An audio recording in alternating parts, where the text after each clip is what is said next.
This is released for the sake of education, as we provide free audiobooks to the general public. Our goal is to encourage people to spend their time on healthy habits. 1984 by George Orwell. Part 1. Chapter 1. It was a bright cold day in April, and the clocks were striking 13. Winston Smith, his chin nuzzled into his breast in an effort to escape the vile wind, slipped quickly through the glass doors of Victory Mansions, though not quickly enough to prevent a swirl of gritty dust from entering along with him. The hallway smelt of boiled cabbage and old rag mats. At one end of it a colored poster, too large for indoor display, had been tacked to the wall. It depicted simply an enormous face, more than a meter wide. The face of a man of about 45, with a heavy black mustache and ruggedly handsome features. Winston made for the stairs. It was no use trying the lift. Even at the best of times it was seldom working, and at present the electric current was cut off during daylight hours. It was part of the economy drive in preparation for Hate Week. The flat was 7 flights up, and Winston, who was 39 and had a varicose ulcer above his right ankle, went slowly, resting several times on the way. On each landing, opposite the lift shaft, the poster with the enormous face gazed from the wall. It was one of those pictures which are so contrived that the eyes follow you about when you move. "Big Brother is watching you," the caption beneath it ran. Inside the flat a fruity voice was reading out a list of figures which had something to do with the production of pig iron. The voice came from an oblong metal plaque like a dulled mirror which formed part of the surface of the right-hand wall. Winston turned a switch and the voice sank somewhat, though the words were still distinguishable. The instrument, the telescreen, it was called, could be dimmed, but there was no way of shutting it off completely. He moved over to the window. A smallish, frail figure, the meagerness of his body merely emphasized by the blue overalls which were the uniform of the party. His hair was very fair, his face naturally sanguine, his skin roughened by coarse soap and blunt razor blades and the cold of the winter that had just ended. Outside, even through the shut window pane, the world looked cold. Down in the street little eddies of wind were whirling dust and torn paper into spirals, and though the sun was shining and the sky a harsh blue, there seemed to be no color in anything, except the posters that were plastered everywhere. The black mustachioed face gazed down from every commanding corner. There was one on the house front immediately opposite. "Big Brother is watching you," the caption said, while the dark eyes looked deep into Winston's own. Down at street level another poster, torn at one corner, flapped fitfully in the wind, alternately covering and uncovering the single word "Ingsoc." In the far distance a helicopter skimmed down between the roofs, hovered for an instant like a bluebottle, and darted away again with a curving flight. It was the police patrol, snooping into people's windows. The patrols did not matter, however. Only the thought police mattered. Behind Winston's back the voice from the telescreen was still babbling away about Pigaron and the overfulfillment of the 9th three-year plan. The telescreen received and transmitted simultaneously. Any sound that Winston made, above the level of a very low whisper, would be picked up by it. Moreover, so long as he remained within the field of Sion which the metal plaque commanded, he could be seen as well as heard. There was of course no way of knowing whether you were being watched at any given moment. How often, or on what system, the thought police plugged in on any individual wire was guesswork. It was even conceivable that they watched everybody all the time. But at any rate they could plug in your wire whenever they wanted to. You had to live, did live, from habit that became instinct. In the assumption that every sound you made was overheard, and, except in darkness, every movement scrutinized. Winston kept his back turned to the telescreen. It was safer, though, as he well knew, even a back can be revealing. A kilometer away the Ministry of Truth, his place of work, towered vast and white above the grimy landscape. This, he thought with a sort of vague distaste. This was London, chief city of Airstrip 1, itself the third most populous of the provinces of Oceania. He tried to squeeze out some childhood memory that should tell him whether London had always been quite like this. Were there always these vistas of rotting 19th century houses, their sides shored up with balks of timber, their windows patched with cardboard and their roofs with corrugated iron, their crazy garden walls sagging in all directions, and the bombed sites where the plaster dust swirled in the air and the willow herb straggled over the heaps of rubble, and the places where the bombs had cleared a larger patch and there had sprung up sordid colonies of wooden dwellings like chicken houses. But it was no use, he could not remember. Nothing remained of his childhood except a series of bright-lit tableaus occurring against no background and mostly unintelligible. The Ministry of Truth. Minitru. In Newspeak was the official language of Oceania. For an account of its structure and etymology see Appendix. Was startlingly different from any other object in sight. It was an enormous pyramidal structure of glittering white concrete, soaring up, terrace after terrace, 300 meters into the air. From where Winston stood it was just possible to read, picked out on its white face in elegant lettering, the three slogans of the party. War is peace, freedom is slavery, ignorance is strength. The Ministry of Truth contained, it was said, 3,000 rooms above ground level, and corresponding ramifications below. Scattered about London there were just 3 other buildings of similar appearance and size. So completely did they dwarf the surrounding architecture that from the roof of Victory Mansions you could see all 4 of them simultaneously. They were the homes of the 4 ministries between which the entire apparatus of government was divided. The Ministry of Truth, which concerned itself with news, entertainment, education, and the fine arts. The Ministry of Peace, which concerned itself with war. The Ministry of Love, which maintained law and order. And the Ministry of Plenty, which was responsible for economic affairs. Their names, in Newspeak: Minitru, Minipax, Minilove, and Miniplenty. The Ministry of Love was the really frightening one. There were no windows in it at all. Winston had never been inside the Ministry of Love, nor within half a kilometer of it. It was a place impossible to enter except on official business, and then only by penetrating through a maze of barbed wire entanglements, steel doors, and hidden machine gun nests. Even the streets leading up to its outer barriers were roamed by gorilla-faced guards in black uniforms, armed with jointed truncheons.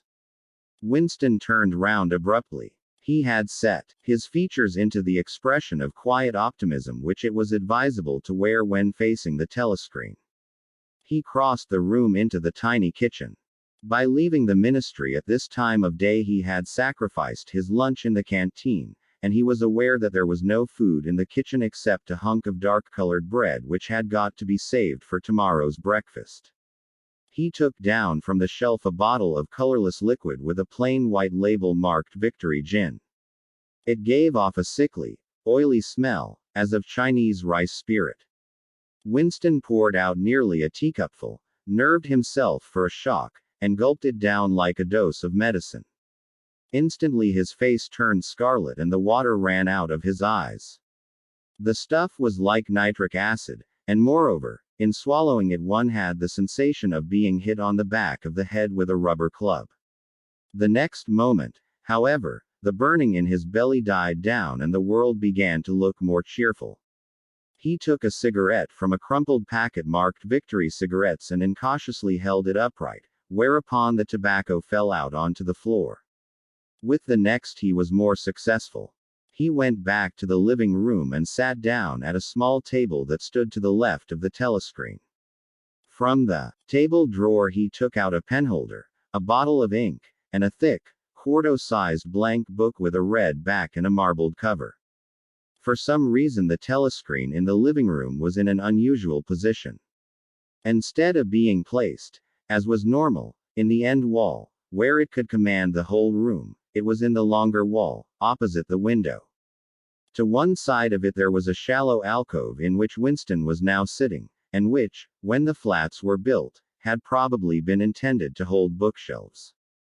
By sitting in the alcove, and keeping well back, Winston was able to remain outside the range of the telescreen, so far as sight went. He could be heard, of course, but so long as he stayed in his present position he could not be seen. It was partly the unusual geography of the room that had suggested to him the thing that he was now about to do. But it had also been suggested by the book that he had just taken out of the drawer. It was a peculiarly beautiful book.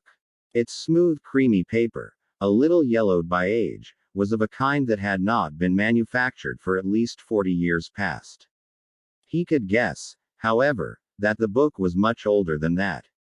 He had seen it lying in the window of a frowsy little junk shop in a slummy quarter of the town. Just what quarter he did not now remember, and had been stricken immediately by an overwhelming desire to possess it.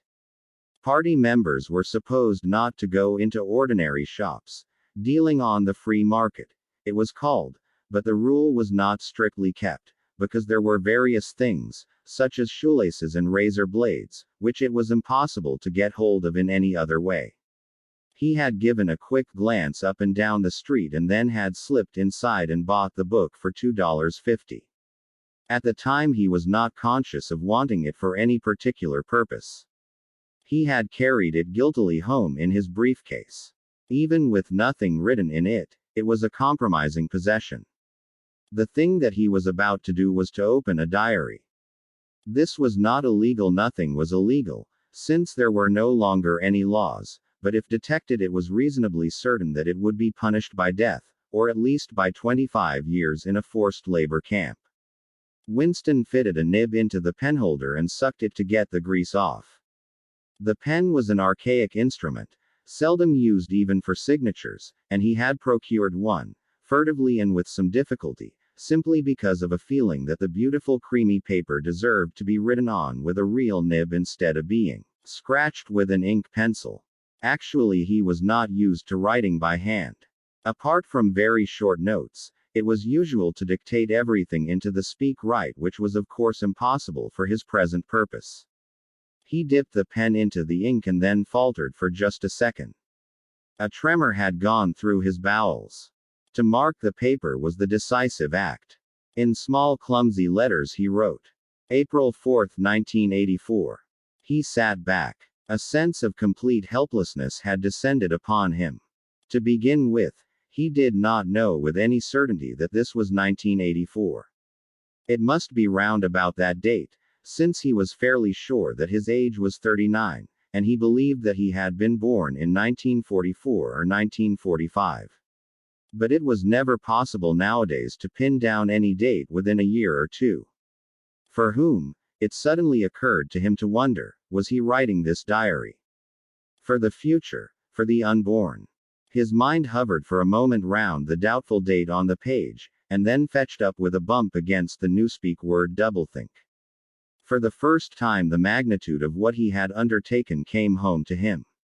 How could you communicate with the future? It was of its nature impossible. Either the future would resemble the present, in which case it would not listen to him. Or it would be different from it, and his predicament would be meaningless. For some time he sat gazing stupidly at the paper. The telescreen had changed over to strident military music. It was curious that he seemed not merely to have lost the power of expressing himself, but even to have forgotten what it was that he had originally intended to say. For weeks past he had been making ready for this moment, and it had never crossed his mind that anything would be needed except courage. The actual writing would be easy. All he had to do was to transfer to paper the interminable restless monologue that had been running inside his head, literally for years. At this moment, however, even the monologue had dried up. Moreover, his varicose ulcer had begun itching unbearably. He dared not scratch it, because if he did so it always became inflamed. The seconds were ticking by. He was conscious of nothing except the blankness of the page in front of him, the itching of the skin above his ankle, the blaring of the music, and a slight booziness caused by the gin. Suddenly he began writing in sheer panic, only imperfectly aware of what he was setting down. His small but childish handwriting straggled up and down the page, shedding first its capital letters and finally even its full stops. April 4, 1984. Last night to the flicks. All war films. One very good one of a ship full of refugees being bombed somewhere in the Mediterranean. Audience much amused by shots of a great huge fat man trying to swim away with a helicopter after him. First you saw him wallowing along in the water like a porpoise, then you saw him through the helicopter's gun sights, then he was full of holes and the sea round him turned pink and he sank as suddenly as though the holes had lead in the water, audience shouting with laughter when he sank. Then you saw a lifeboat full of children with a helicopter hovering over it. There was a middle-aged woman, might have been a Jewess, sitting up in the bow with a little boy about 3 years old in her arms. Little boy screaming with fright and hiding his head between her breasts as if he was trying to burrow right into her, and the woman putting her arms round him and comforting him although she was blue with fright herself, all the time covering him up as much as possible as if she thought her arms could keep the bullets off him. Then the helicopter planted a 20-kilo bomb in among them, terrific flash, and the boat went all to matchwood. Then there was a wonderful shot of a child's arm going up right up into the air. A helicopter with a camera in its nose must have followed it up, and there was a lot of applause from the party seats, but a woman down in the prole part of the house suddenly started kicking up a fuss and shouting they didn't oughter of showed it, not in front of kids they didn't, it ain't right, not in front of kids it ain't, until the police turned her out. I don't suppose anything happened to her, nobody cares what the proles say, typical prole reaction, they never. Winston stopped writing, partly because he was suffering from cramp. He did not know what had made him pour out this stream of rubbish. But the curious thing was that while he was doing so, a totally different memory had clarified itself in his mind, to the point where he almost felt equal to writing it down. It was, he now realized, because of this other incident that he had suddenly decided to come home and begin the diary today. It had happened that morning at the ministry, if anything so nebulous could be said to happen. It was nearly 1100, and in the records department, where Winston worked, they were dragging the chairs out of the cubicles, and grouping them in the center of the hall opposite the big telescreen, in preparation for the 2 minutes hate. Winston was just taking his place in one of the middle rows when two people whom he knew by sight, but had never spoken to, came unexpectedly into the room. One of them was a girl whom he often passed in the corridors.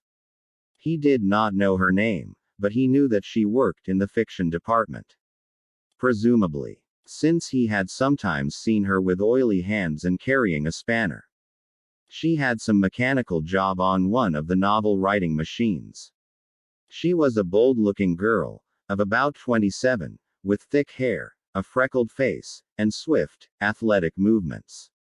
A narrow scarlet sash, emblem of the Junior Anti-Sex League, was wound several times round the waist of her overalls, just tightly enough to bring out the shapeliness of her hips.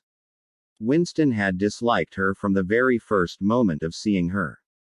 He knew the reason. It was because of the atmosphere of hockey fields and cold baths and community hikes and general clean-mindedness which she managed to carry about with her. He disliked nearly all women, and especially the young and pretty ones. It was always the women, and above all the young ones, who were the most bigoted adherents of the party, the swallowers of slogans, the amateur spies and nosers out of unorthodoxy. But this particular girl gave him the impression of being more dangerous than most. Once when they passed in the corridor she gave him a quick sidelong glance which seemed to pierce right into him and for a moment had filled him with black terror.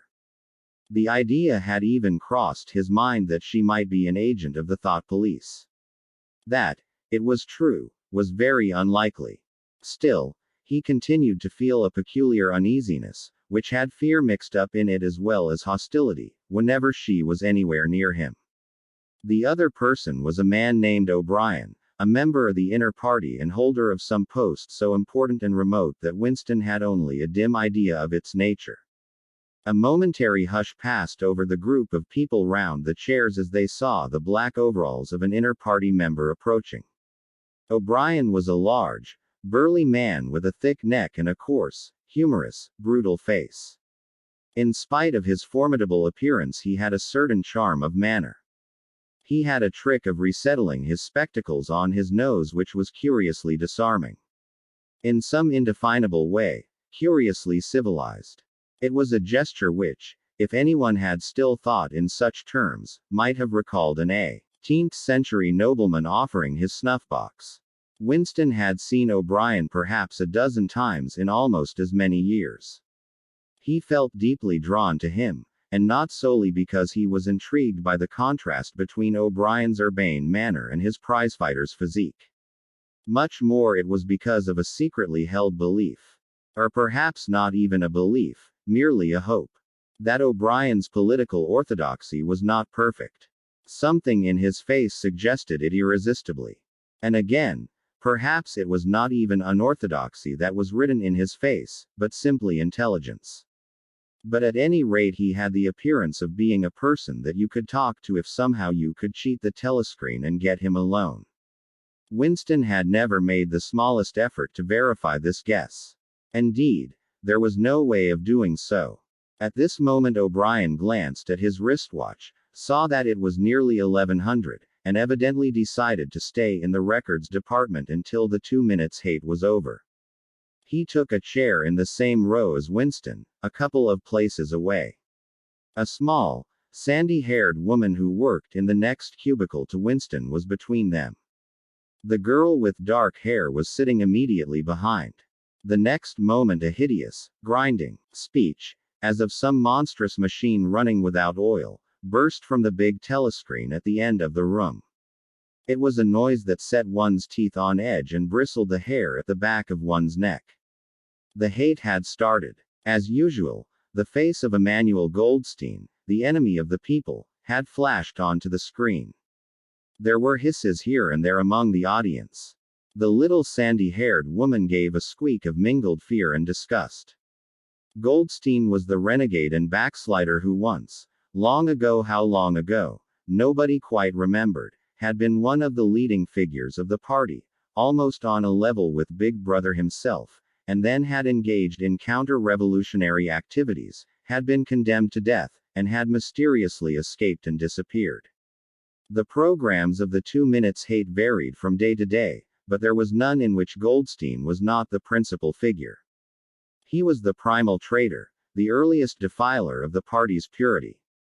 All subsequent crimes against the party, all treacheries, acts of sabotage, heresies, deviations, sprang directly out of his teaching. Somewhere or other he was still alive and hatching his conspiracies. Perhaps, somewhere beyond the sea, under the protection of his foreign paymasters, perhaps even. So it was occasionally rumored. In some hiding place in Oceania itself. Winston's diaphragm was constricted. He could never see the face of Goldstein without a painful mixture of emotions. It was a lean Jewish face, with a great fuzzy aureole of white hair and a small goatee beard. A clever face, and yet somehow inherently despicable, with a kind of senile silliness in the long thin nose, near the end of which a pair of spectacles was perched. It resembled the face of a sheep, and the voice, too, had a sheep-like quality. Goldstein was delivering his usual venomous attack upon the doctrines of the party. An attack so exaggerated and perverse that a child should have been able to see through it, and yet just plausible enough to fill one with an alarmed feeling that other people, less level-headed than oneself, might be taken in by it. He was abusing Big Brother. He was denouncing the dictatorship of the party. He was demanding the immediate conclusion of peace with Eurasia. He was advocating freedom of speech, freedom of the press, freedom of assembly, freedom of thought. He was crying hysterically that the revolution had been betrayed. And all this in rapid polysyllabic speech which was a sort of parody of the habitual style of the orators of the party, and even contained newspeak words. More newspeak words, indeed, than any party member would normally use in real life. And all the while, lest one should be in any doubt as to the reality which Goldstein's specious claptrap covered, behind his head on the telescreen there marched the endless columns of the Eurasian army. Row after row of solid-looking men with expressionless Asiatic faces, who swam up to the surface of the screen and vanished, to be replaced by others exactly similar. The dull rhythmic tramp of the soldiers' boots formed the background to Goldstein's bleating voice. Before the hate had proceeded for 30 seconds, uncontrollable exclamations of rage were breaking out from half the people in the room. The self-satisfied sheep-like face on the screen, and the terrifying power of the Eurasian army behind it, were too much to be borne. Besides, the sight or even the thought of Goldstein produced fear and anger automatically. He was an object of hatred more constant than either Eurasia or Eastasia, since when Oceania was at war with one of these powers it was generally at peace with the other. But what was strange was that, although Goldstein was hated and despised by everybody, although every day and 1,000 times a day, on platforms, on the telescreen, in newspapers, in books, his theories were refuted, smashed, ridiculed, held up to the general gaze for the pitiful rubbish that they were. In spite of all this, his influence never seemed to grow less. Always there were fresh dupes waiting to be seduced by him. A day never passed when spies and saboteurs acting under his directions were not unmasked by the thought police. He was the commander of a vast shadowy army, an underground network of conspirators dedicated to the overthrow of the state. The Brotherhood, its name was supposed to be. There were also whispered stories of a terrible book, a compendium of all the heresies, of which Goldstein was the author and which circulated clandestinely here and there. It was a book without a title. People referred to it, if at all, simply as the book. But one knew of such things only through vague rumors. Neither the Brotherhood nor the book was a subject that any ordinary party member would mention if there was a way of avoiding it. In its second minute the hate rose to a frenzy.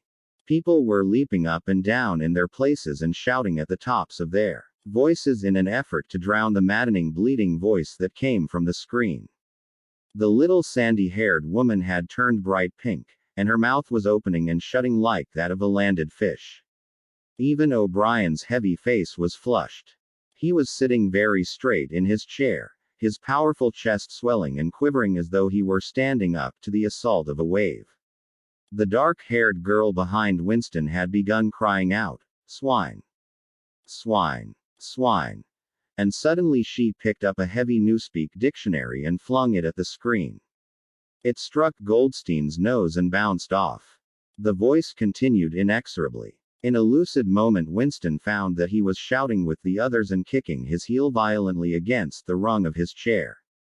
The horrible thing about the 2 minutes hate was not that one was obliged to act a part, but, on the contrary, that it was impossible to avoid joining in.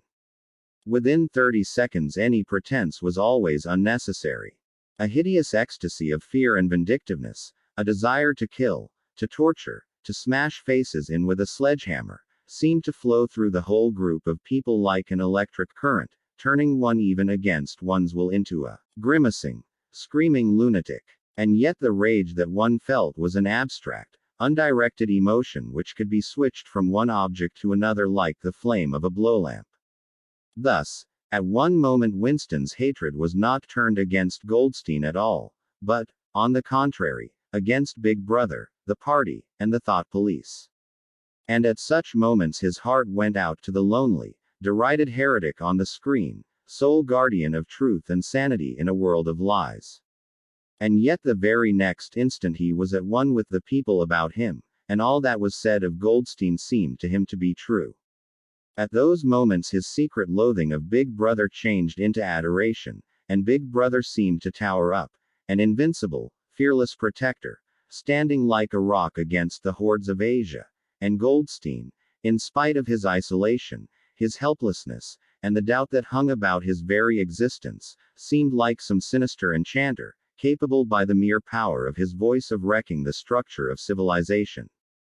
It was even possible, at moments, to switch one's hatred this way or that by a voluntary act. Suddenly, by the sort of violent effort with which one wrenches one's head away from the pillow in a nightmare, Winston succeeded in transferring his hatred from the face on the screen to the dark-haired girl behind him.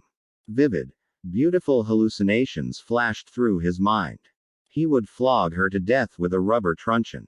He would tie her naked to a stake and shoot her full of arrows like Saint Sebastian. He would ravish her and cut her throat at the moment of climax. Better than before, Moreover, he realized why it was that he hated her. He hated her because she was young and pretty and sexless, because he wanted to go to bed with her and would never do so, because round her sweet supple waist, which seemed to ask you to encircle it with your arm, there was only the odious scarlet sash, aggressive symbol of chastity. The hate rose to its climax. The voice of Goldstein had become an actual sheep's bleat, and for an instant the face changed into that of a sheep. Then the sheep face melted into the figure of a Eurasian soldier who seemed to be advancing, huge and terrible, his submachine gun roaring, and seeming to spring out of the surface of the screen, so that some of the people in the front row actually flinched backwards in their seats. But in the same moment, drawing a deep sigh of relief from everybody, the hostile figure melted into the face of Big Brother, black-haired, black-mustachioed, full of power and mysterious calm, and so vast that it almost filled up the screen. Nobody heard what Big Brother was saying. It was merely a few words of encouragement, the sort of words that are uttered in the din of battle, not distinguishable individually but restoring confidence by the fact of being spoken. Then the face of Big Brother faded away again, and instead the three slogans of the party stood out in bold capitals.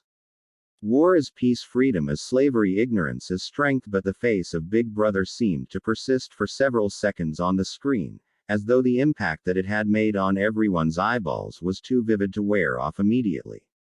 The little sandy-haired woman had flung herself forward over the back of the chair in front of her. With a tremulous murmur that sounded like, "My Savior," she extended her arms towards the screen. Then she buried her face in her hands. It was apparent that she was uttering a prayer. At this moment the entire group of people broke into a deep, slow, rhythmical chant of, "BB. BB." Single quote dot. Over and over again, very slowly, with a long pause between the first, B, and the second. A heavy, murmurous sound, somehow curiously savage, in the background of which one seemed to hear the stamp of naked feet and the throbbing of tom-toms. For perhaps as much as 30 seconds they kept it up. It was a refrain that was often heard in moments of overwhelming emotion. Partly it was a sort of hymn to the wisdom and majesty of Big Brother, but still more it was an act of self-hypnosis, a deliberate drowning of consciousness by means of rhythmic noise. Winston's entrails seemed to grow cold. In the 2 minutes hate he could not help sharing in the general delirium, but this subhuman chanting of, "BB. BB," always filled him with horror. Of course he chanted with the rest. It was impossible to do otherwise. To dissemble your feelings, to control your face, to do what everyone else was doing, was an instinctive reaction. But there was a space of a couple of seconds during which the expression of his eyes might conceivably have betrayed him. And it was exactly at this moment that the significant thing happened. If, indeed, it did happen. Momentarily he caught O'Brien's eye. O'Brien had stood up. He had taken off his spectacles and was in the act of resettling them on his nose with his characteristic gesture. But there was a fraction of a second when their eyes met, and for as long as it took to happen Winston knew. Yes, he knew. That O'Brien was thinking the same thing as himself. An unmistakable message had passed. It was as though their two minds had opened and the thoughts were flowing from one into the other through their eyes. "I am with you," O'Brien seemed to be saying to him. "I know precisely what you are feeling. I know all about your contempt, your hatred, your disgust. But don't worry, I am on your side." And then the flash of intelligence was gone, and O'Brien's face was as inscrutable as everybody else's. That was all, and he was already uncertain whether it had happened. Such incidents never had any sequel. All that they did was to keep alive in him the belief, or hope, that others besides himself were the enemies of the party. Perhaps the rumors of vast underground conspiracies were true after all. Perhaps the Brotherhood really existed. It was impossible, in spite of the endless arrests and confessions and executions, to be sure that the Brotherhood was not simply a myth. Some days he believed in it, some days not. There was no evidence, only fleeting glimpses that might mean anything or nothing. Snatches of overheard conversation, faint scribbles on lavatory walls.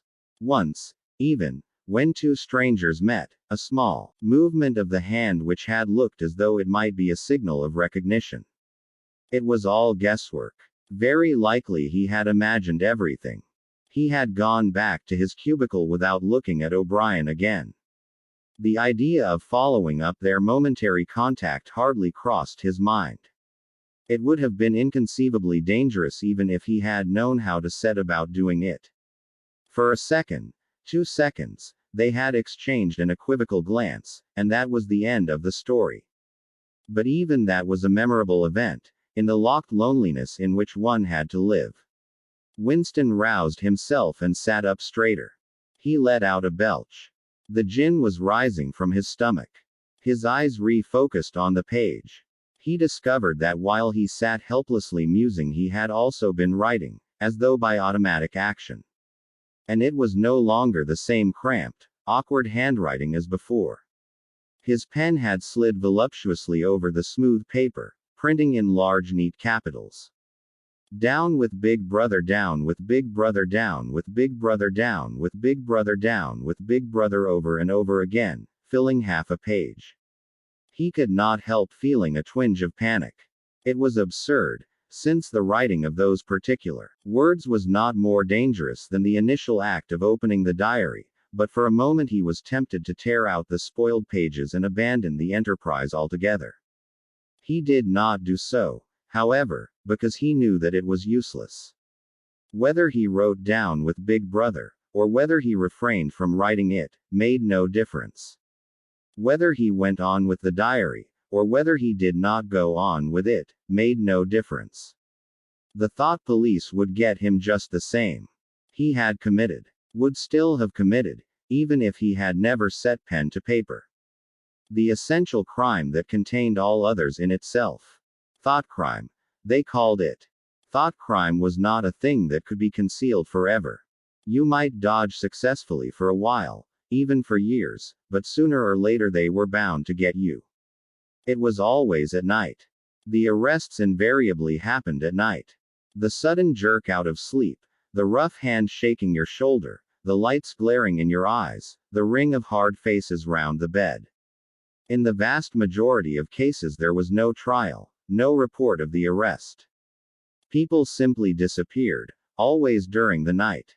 Your name was removed from the registers, every record of everything you had ever done was wiped out. Your one-time existence was denied and then forgotten. You were abolished, annihilated. Vaporized was the usual word. For a moment he was seized by a kind of hysteria. He began writing in a hurried, untidy scrawl. They'll shoot me, I don't care, they'll shoot me in the back of the neck, I don't care, down with Big Brother, they always shoot you in the back of the neck, I don't care, down with Big Brother. He sat back in his chair, slightly ashamed of himself, and laid down the pen. The next moment he started violently. There was a knocking at the door. Already. He sat as still as a mouse, in the futile hope that whoever it was might go away after a single attempt. But no, the knocking was repeated. The worst thing of all would be to delay. His heart was thumping like a drum, but his face, from long habit, was probably expressionless. He got up and moved heavily towards the door. Chapter 2. As he put his hand to the doorknob, Winston saw that he had left the diary open on the table. Down with Big Brother was written all over it, in letters almost big enough to be legible across the room. It was an inconceivably stupid thing to have done.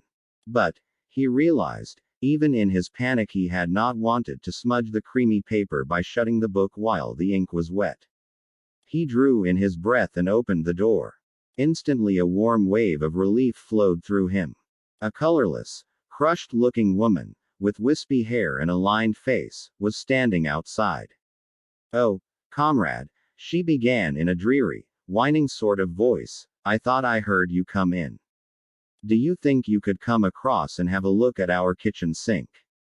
It's got blocked up and..." It was Mrs. Parsons, the wife of a neighbor on the same floor. Mrs. was a word somewhat discountenanced by the party. You were supposed to call everyone comrade. But with some women one used it instinctively. She was a woman of about 30, but looking much older. One had the impression that there was dust in the creases of her face. Winston followed her down the passage. These amateur repair jobs were an almost daily irritation. Victory mansions were old flats, built in 1930 or thereabouts, and were falling free ebooks at planetebook.com to pieces. The plaster flaked constantly from ceilings and walls, the pipes burst in every hard frost, the roof leaked whenever there was snow. The heating system was usually running at half steam when it was not closed down altogether from motives of economy. Repairs, except what you could do for yourself, had to be sanctioned by remote committees which were liable to hold up even the mending of a window pane for 2 years. Of course it is only because Tom isn't home, said Mrs. Parsons vaguely. The Parsons flat was bigger than Winston's, and dingy in a different way. Everything had a battered, trampled on look, as though the place had just been visited by some large violent animal.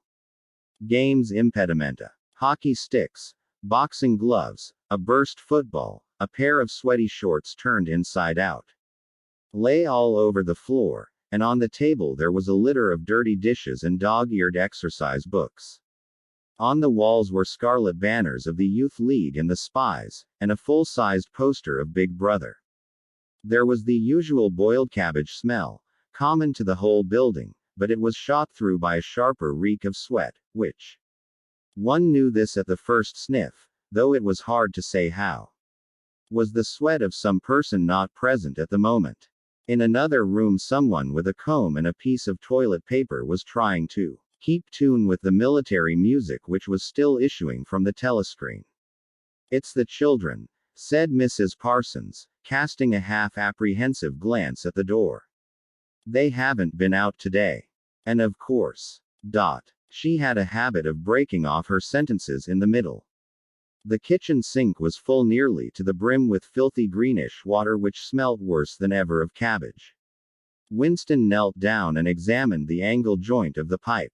He hated using his hands, and he hated bending down, which was always liable to start him coughing. Mrs. Parsons looked on helplessly. Of course if Tom was home he'd put it right in a moment, she said. He loves anything like that. He's ever so good with his hands, Tom is. Parsons was Winston's fellow employee at the Ministry of Truth. He was a fattish but active man of paralyzing stupidity, a mass of imbecile enthusiasms. One of those completely unquestioning, devoted drudges on whom, more even than on the thought police, the stability of the party depended. At 35 he had just been unwillingly evicted from the Youth League, and, before graduating into the Youth League he had managed to stay on in the Spies for a year beyond the statutory age. At the ministry he was employed in some subordinate post for which intelligence was not required, but on the other hand he was a leading figure on the sports committee and all the other committees engaged in organizing community hikes, spontaneous demonstrations, savings campaigns, and voluntary activities generally. He would inform you with quiet pride, between whiffs of his pipe, that he had put in an appearance at the community center every evening for the past 4 years. An overpowering smell of sweat, a sort of unconscious testimony to the strenuousness of his life, followed him about wherever he went, and even remained behind him after he had gone. Have you got a spanner? Said Winston, fiddling with the nut on the angle joint. A spanner, said Mrs. Parsons, immediately becoming invertebrate. I don't know, I'm sure. Perhaps the children. There was a trampling of boots and another blast on the comb as the children charged into the living room. Mrs. Parsons brought the spanner. Winston let out the water and, disgustedly removed the clot of human hair that had blocked up the pipe. He cleaned his fingers as best he could in the cold water from the tap and went back into the other room. Up with your hands, yelled a savage voice. A handsome, tough-looking boy of 9 had popped up from behind the table and was menacing him with a toy automatic pistol, while his small sister, about 2 years younger, made the same gesture with a fragment of wood. Both of them were dressed in the blue shorts, gray shirts, and red neckerchiefs which were the uniform of the spies. Winston raised his hands above his head, but with an uneasy feeling, so vicious was the boy's demeanor, that it was not altogether a game.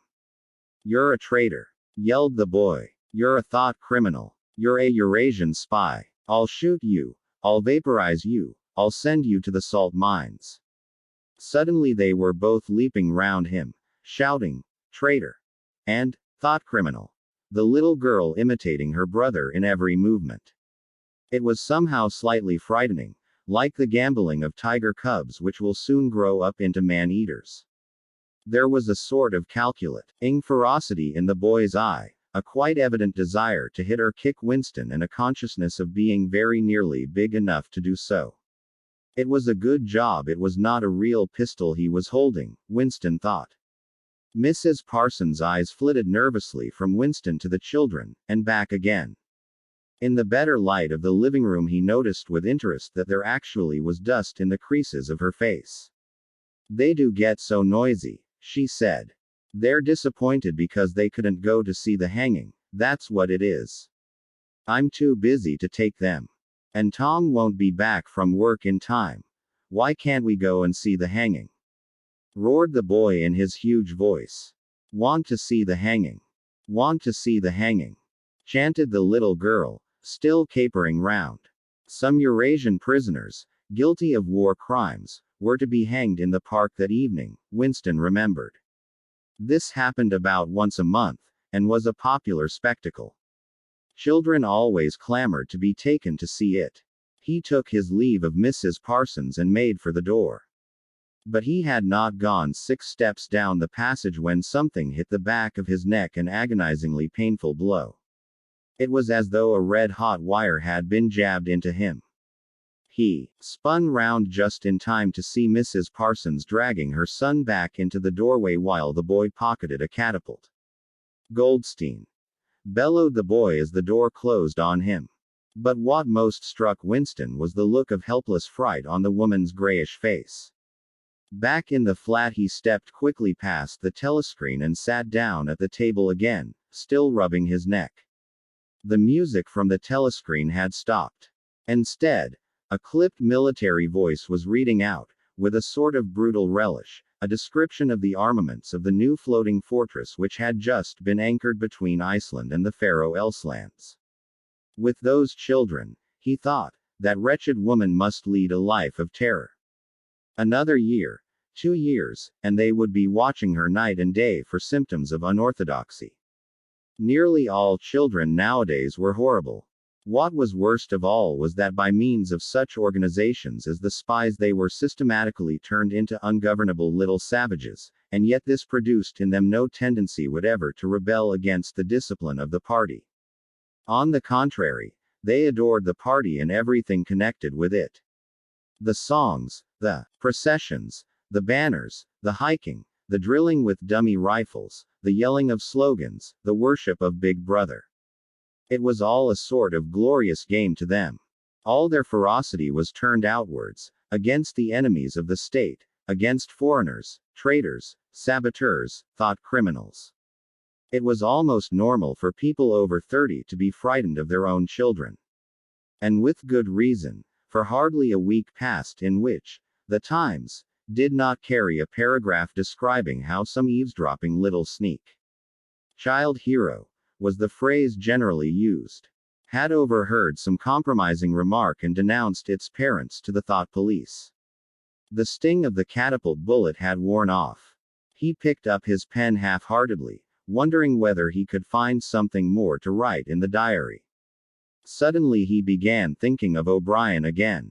Years ago. How long was it? 7 years it must be. He had dreamed that he was walking through a pitch-dark room. And someone sitting to one side of him had said as he passed, "We shall meet in the place where there is no darkness." It was said very quietly, almost casually. A statement, not a command. He had walked on without pausing. What was curious was that at the time, In the dream, the words had not made much impression on him. It was only later and by degrees that they had seemed to take on significance. He could not now remember whether it was before or after having the dream that he had seen O'Brien for the first time, nor could he remember when he had first identified the voice as O'Brien's. But at any rate the identification existed. It was O'Brien who had spoken to him out of the dark. Winston had never been able to feel sure. Even after this morning's flash of the eyes, it was still impossible to be sure whether O'Brien was a friend or an enemy. Nor did it even seem to matter greatly. There was a link of understanding between them, more important than affection or partisanship. "We shall meet in the place where there is no darkness," he had said. Winston did not know what it meant, only that in some way or another it would come true. The voice from the telescreen paused. A trumpet call, clear and beautiful, floated into the stagnant air. The voice continued raspingly. "Attention. Your attention, please. A news flash has this moment arrived from the Malabar front. Our forces in South India have won a glorious victory. I am authorized to say that the action we are now reporting may well bring the war within measurable distance of its end." Here is the news flash. Bad news coming, thought Winston. And sure enough, following on a gory description of the annihilation of a Eurasian army, with stupendous figures of killed and prisoners, came the announcement that, as from next week, the chocolate ration would be reduced from 30 grams to 20. Winston belched again. The gin was wearing off, leaving a deflated feeling. The telescreen. Perhaps to celebrate the victory, perhaps to drown the memory of the lost chocolate. Crashed into Oceania. "'Tis for thee. You were supposed to stand to attention." However, in his present position he was invisible. Oceania. "'Tis for thee," gave way to lighter music. Winston walked over to the window, keeping his back to the telescreen. The day was still cold and clear. Somewhere far away a rocket bomb exploded with a dull, reverberating roar. About 20 or 30 of them a week were falling on London at present. Down in the street the wind flapped the torn poster to and fro, and the word Ingsoc fitfully appeared and vanished. Ingsoc. The sacred principles of Ingsoc. Newspeak. Doublethink, the mutability of the past. He felt as though he were wandering in the forests of the sea bottom, lost in a monstrous world where he himself was the monster. He was alone. The past was dead, the future was unimaginable. What certainty had he that a single human creature now living was on his side? And what way of knowing that the dominion of the party would not endure forever? Like an answer, the three slogans on the white face of the Ministry of Truth came back to him. War is peace, freedom is slavery, ignorance is strength. He took a 25-cent piece out of his pocket. There, too, in tiny clear lettering, the same slogans were inscribed, and on the other face of the coin the head of Big Brother. Even from the coin the eyes pursued you. On coins, on stamps, on the covers of books, on banners, on posters, and on the wrappings of a cigarette packet. Everywhere. Always the eyes watching you and the voice enveloping you. Asleep or awake, working or eating, indoors or out of doors, in the bath or in bed. No escape. Nothing was your own except the few cubic centimeters inside your skull. The sun had shifted round, and the myriad windows of the Ministry of Truth, with the light no longer shining on them, looked grim as the loopholes of a fortress. His heart quailed before the enormous pyramidal shape. It was too strong, it could not be stormed. 1,000 rocket bombs would not batter it down. He wondered again for whom he was writing the diary. For the future. For the past. For an age that might be imaginary. And in front of him there lay not death but annihilation. The diary would be reduced to ashes and himself to vapor. Only the thought police would read what he had written, before they wiped it out of existence and out of memory. How could you make appeal to the future when not a trace of you, not even an anonymous word scribbled on a piece of paper, could physically survive? The telescreen struck 14. He must leave in 10 minutes. He had to be back at work by 14:30. Curiously, The chiming of the hour seemed to have put new heart into him. He was a lonely ghost uttering a truth that nobody would ever hear. But so long as he uttered it, in some obscure way the continuity was not broken. It was not by making yourself heard but by staying sane that you carried on the human heritage. He went back to the table, dipped his pen, and wrote. To the future or to the past, to a time when thought is free, when men are different from one another and do not live alone. To a time when truth exists and what is done cannot be undone. From the age of uniformity, from the age of solitude, from the age of Big Brother, from the age of doublethink. Greetings. He was already dead, he reflected. It seemed to him that it was only now, when he had begun to be able to formulate his thoughts, that he had taken the decisive step. The consequences of every act are included in the act itself. He wrote. Thought crime does not entail death. Thought crime is death. Now he had recognized himself as a dead man. It became important to stay alive as long as possible. 2 fingers of his right hand were ink-stained. It was exactly the kind of detail that might betray you. Some nosing zealot in the ministry, a woman, probably. Someone like the little sandy-haired woman or the dark-haired girl from the fiction department might start wondering why he had been writing during the lunch interval, why he had used an old-fashioned pen, what he had been writing. And then drop a hint in the appropriate quarter. He went to the bathroom and carefully scrubbed the ink away with the gritty dark brown soap which rasped your skin like sandpaper and was therefore well adapted for this purpose. He put the diary away in the drawer. It was quite useless to think of hiding it, but he could at least make sure whether or not its existence had been discovered.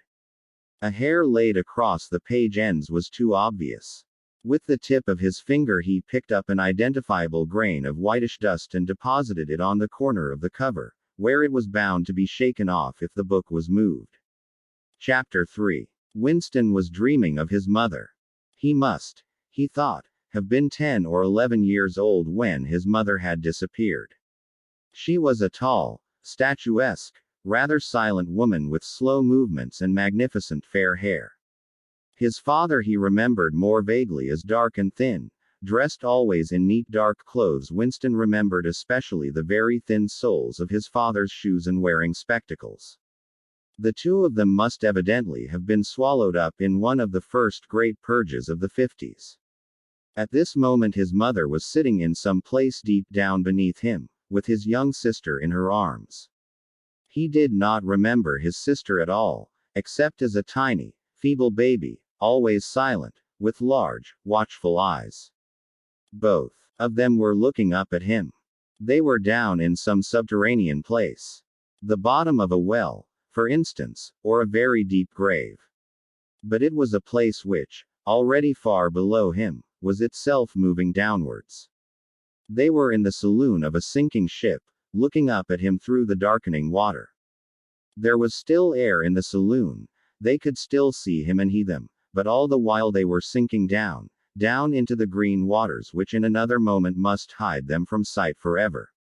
He was out in the light and air while they were being sucked down to death, and they were down there because he was up here. He knew it and they knew it, and he could see the knowledge in their faces. There was no reproach either in their faces or in their hearts, only the knowledge that they must die in order that he might remain alive, and that this was part of the unavoidable order of things. He could not remember what had happened, but he knew in his dream that in some way the lives of his mother and his sister had been sacrificed to his own. It was one of those dreams which, while retaining the characteristic dream scenery, are a continuation of one's intellectual life, and in which one becomes aware of facts and ideas which still seem new and valuable after one is awake. The thing that now suddenly struck Winston was that his mother's death, nearly 30 years ago, had been tragic and sorrowful in a way that was no longer possible. Tragedy, he perceived, belonged to the ancient time, to a time when there was still privacy, love, and friendship, and when the members of a family stood by one another without needing to know the reason. His mother's memory tore at his heart because she had died loving him, when he was too young and selfish to love her in return, and because somehow, he did not remember how, She had sacrificed herself to a conception of loyalty that was private and unalterable. Such things, he saw, could not happen today.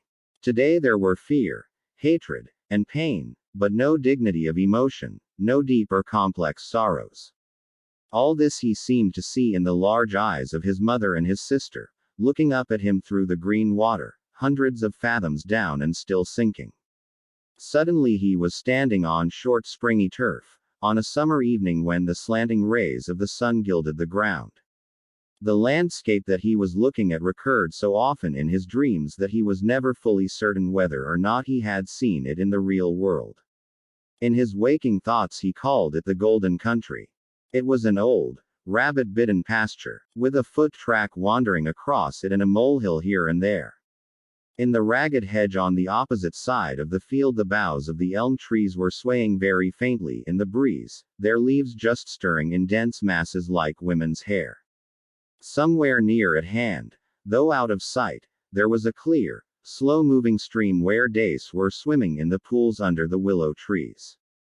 The girl with dark hair was coming towards them across the field.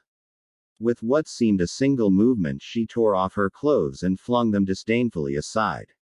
Her body was white and smooth, but it aroused no desire in him, indeed he barely looked at it.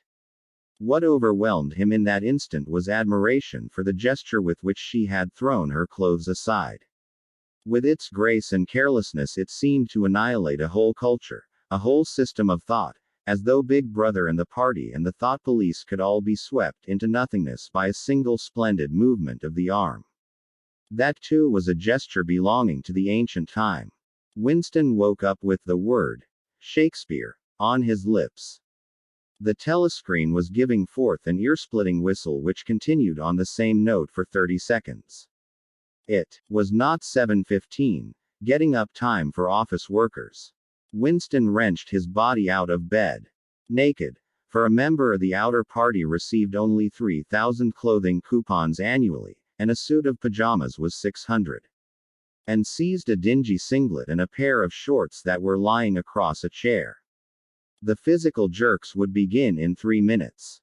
The next moment he was doubled up by a violent coughing fit which nearly always attacked him soon after waking up.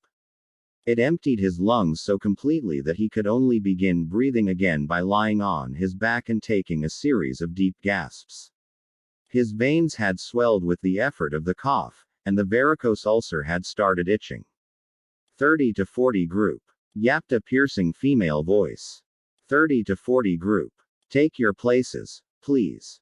30s to 40s. Winston sprang to attention in front of the telescreen, upon which the image of a youngish woman, scrawny but muscular, dressed in tunic and gym shoes, had already appeared. Arms bending and stretching, she rapped out, "Take your time by me. 1, 2, 3, 4. 1, 2, 3, 4. Come on, comrades, put a bit of life into it. 1, 2, 3, 4. 1, 2, 3, 4. Single quote. The pain of the coughing fit had not quite driven out of Winston's mind the impression made by his dream, and the rhythmic movements of the exercise restored it somewhat. As he mechanically shot his arms back and forth, wearing on his face the look of grim enjoyment which was considered proper during the physical jerks, he was struggling to think his way backward into the dim period of his early childhood. It was extraordinarily difficult. Beyond the late 50s everything faded. When there were no external records that you could refer to, even the outline of your own life lost its sharpness. You remembered huge events which had quite probably not happened, you remembered the detail of incidents without being able to recapture their atmosphere, and there were long blank periods to which you could assign nothing. Everything had been different then. Even the names of countries, and their shapes on the map, had been different. Airstrip 1, for instance, had not been so called in those days.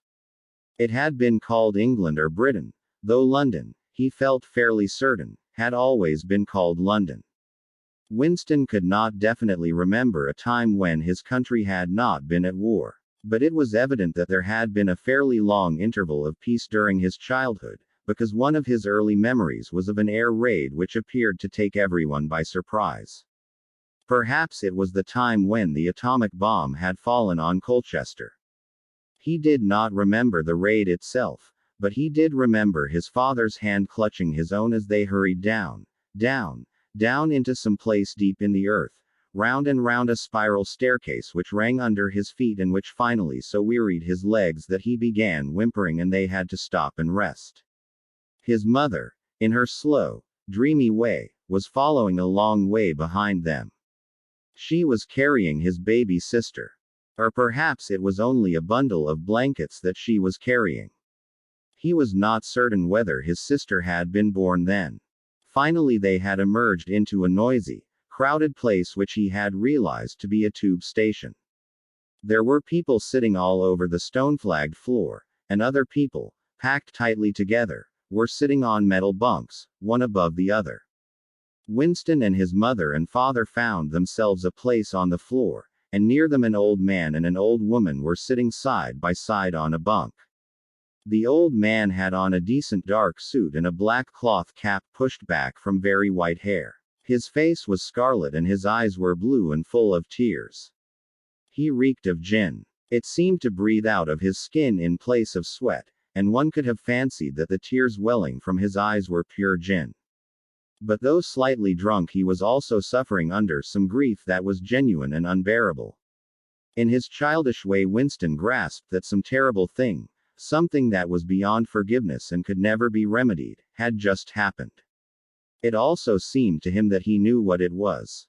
Someone whom the old man loved, a little granddaughter, perhaps, had been killed. Every few minutes the old man kept repeating, "We didn't ought to. Avenue trusted him. I said so, Ma, didn't I? That's what comes of trusting him. I said so all along. We didn't ought to. Avenue trusted the buggers."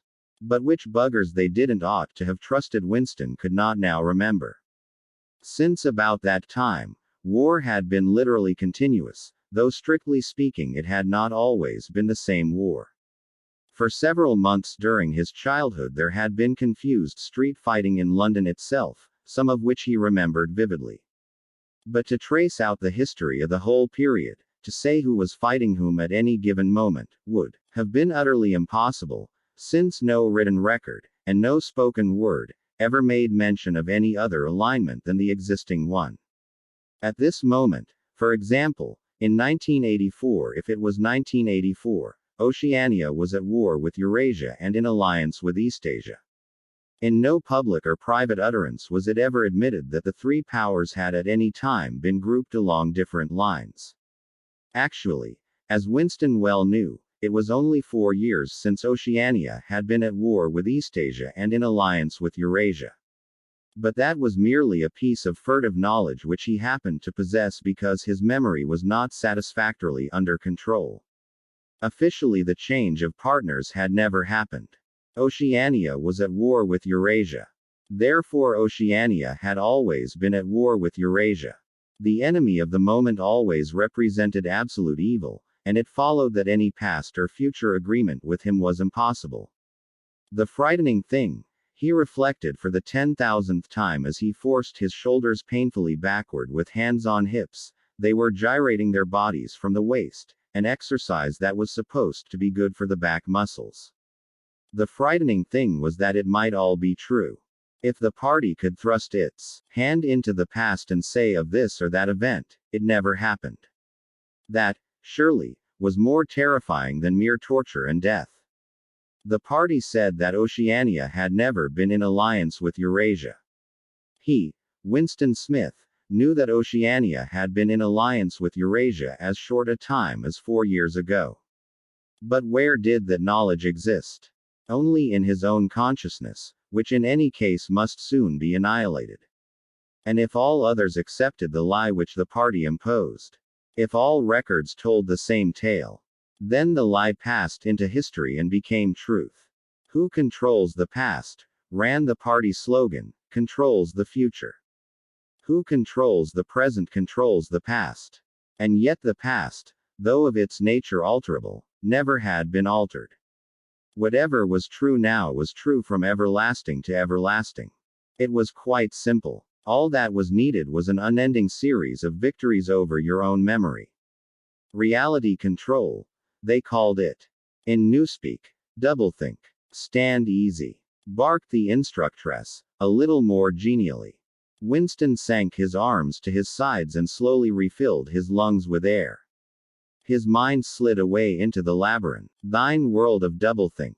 To know and not to know, to be conscious of complete truthfulness while telling carefully constructed lies, to hold simultaneously two opinions which cancelled out, knowing them to be contradictory and believing in both of them, to use logic against logic, to repudiate morality while laying claim to it, to believe that democracy was impossible and that the party was the guardian of democracy, to forget whatever it was necessary to forget, then to draw it back into memory again at the moment when it was needed, and then promptly to forget it again.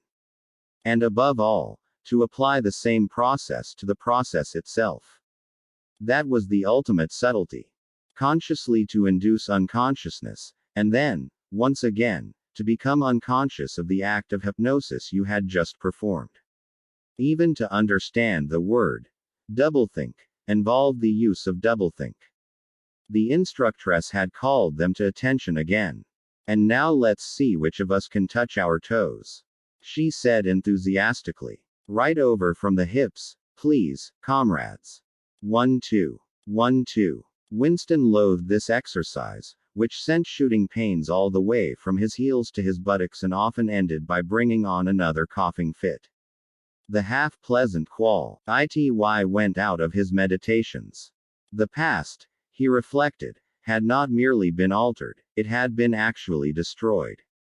For how could you establish even the most obvious fact when there existed no record outside your own memory? He tried to remember in what year he had first heard mention of Big Brother.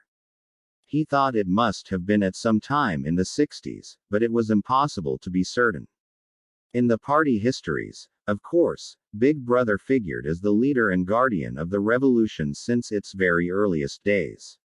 His exploits had been gradually pushed backwards in time until already they extended into the fabulous world of the 40s and the 30s, when the capitalists in their strange cylindrical hats still rode through the streets of London in great gleaming motor cars or horse carriages with glass sides.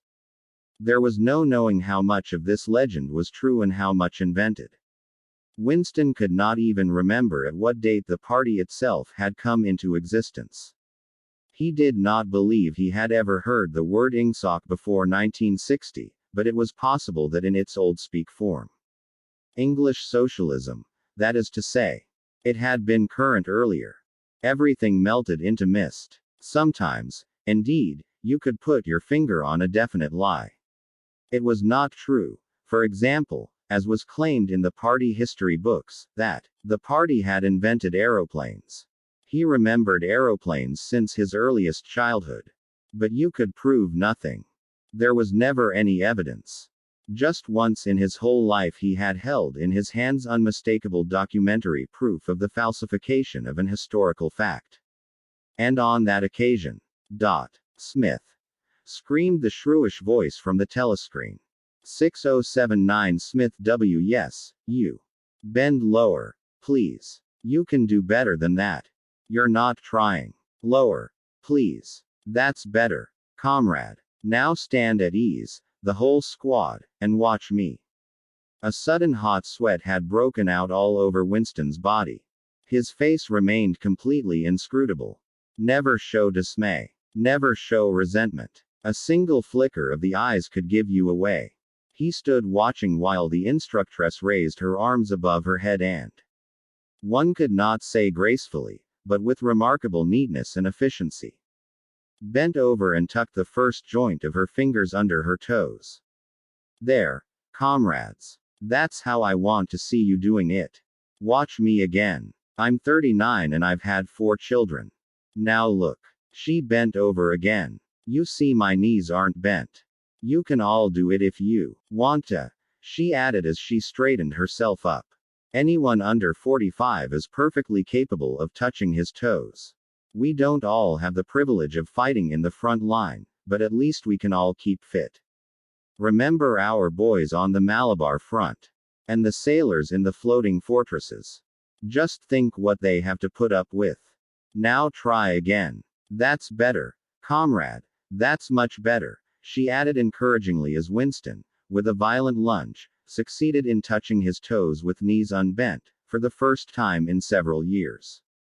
Chapter 4. With the deep, unconscious sigh which not even the nearness of the telescreen could prevent him from uttering when his day's work started, Winston pulled the speakwrite towards him, blew the dust from its mouthpiece, and put on his spectacles. Then he unrolled and clipped together 4 small cylinders of paper which had already flopped out of the pneumatic tube on the right-hand side of his desk. In the walls of the cubicle there were 3 orifices. To the right of the speakwrite, a small pneumatic tube for written messages, to the left, a larger one for newspapers. And in the side wall, within easy reach of Winston's arm, a large oblong slit protected by a wire grating. This last was for the disposal of waste paper. Similar slits existed in thousands or tens of thousands throughout the building, not only in every room but at short intervals in every corridor. For some reason they were nicknamed memory holes. When one knew that any document was due for destruction, or even when one saw a scrap of waste paper lying about, it was an automatic action to lift the flap of the nearest memory hole and drop it in, whereupon it would be whirled away on a current of warm air to the enormous furnaces which were hidden somewhere in the recesses of the building. Winston examined the 4 slips of paper which he had unrolled. Each contained a message of only 1 or 2 lines, in the abbreviated jargon. Not actually Newspeak, but consisting largely of Newspeak words, which was used in the ministry for internal purposes. They ran: Times 17.3. 84 BB speech malreported Africa rectified Times 19.12. 83 forecasts 3 YP 4th quarter 83 misprints verify current issue Times 14.2. 84 Miniplenty malquoted chocolate rectify Times 3.12. 83 reporting BB day order double plus ungood refs unpersons rewrite fullwise ups a filling. With a faint feeling of satisfaction Winston laid the 4th message aside.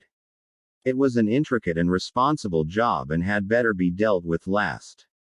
The other 3 were routine matters, though the second one would probably mean some tedious wading through lists of figures. Winston dialed back numbers on the telescreen and called for the appropriate issues of The Times, which slid out of the pneumatic tube after only a few minutes' delay. The messages he had received referred to articles or news items which for one reason or another it was thought necessary to alter, or, as the official phrase had it, to rectify. For example, it appeared from The Times, of the 17th of March that Big Brother, in his speech of the previous day, had predicted that the South Indian Front would remain quiet but that a Eurasian offensive would shortly be launched in North Africa.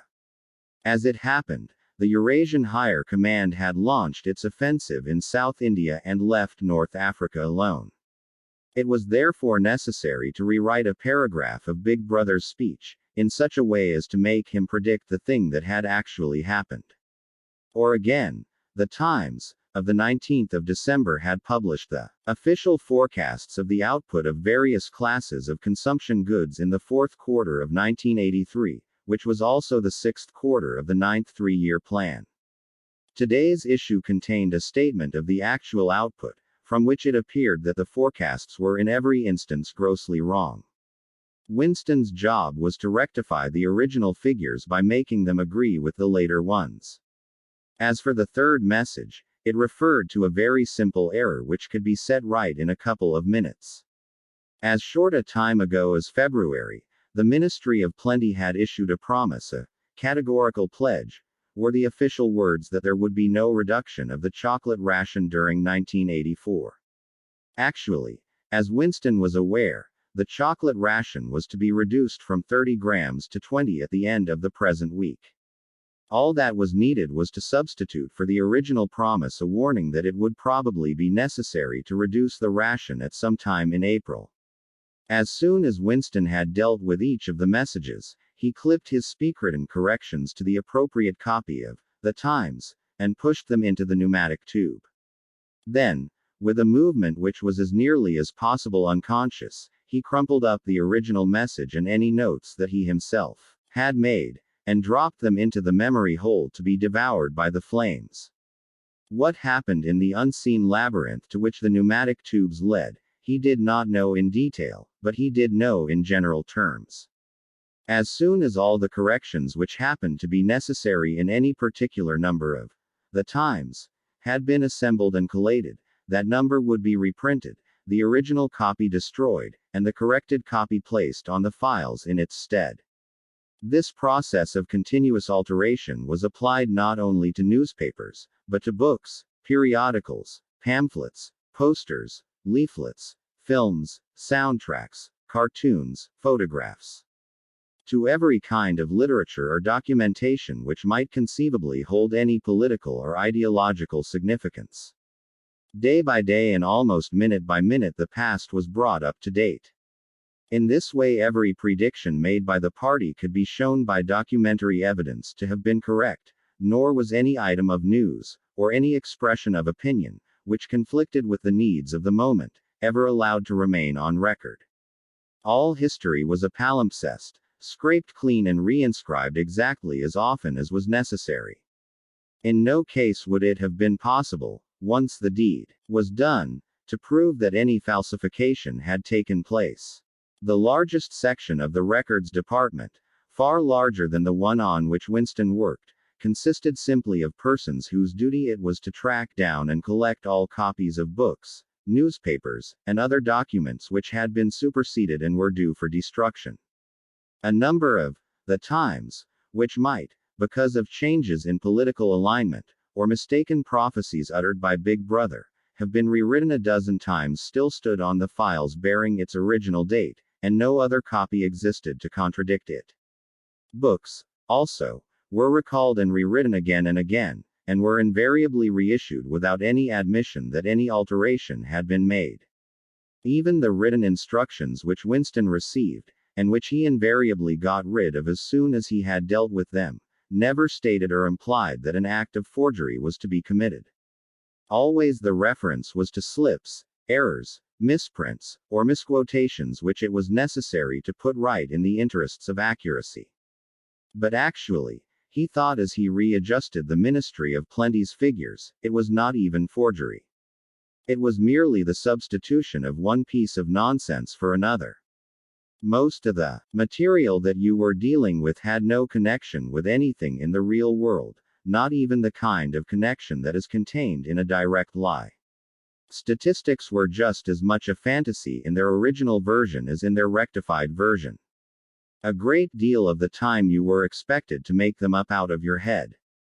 For example, the Ministry of Plenty's forecast had estimated the output of boots for the quarter at 145 million pairs. The actual output was given as 62 millions. Winston, however, in rewriting the forecast, marked the figure down to 57 millions, so as to allow for the usual claim that the quota had been overfulfilled.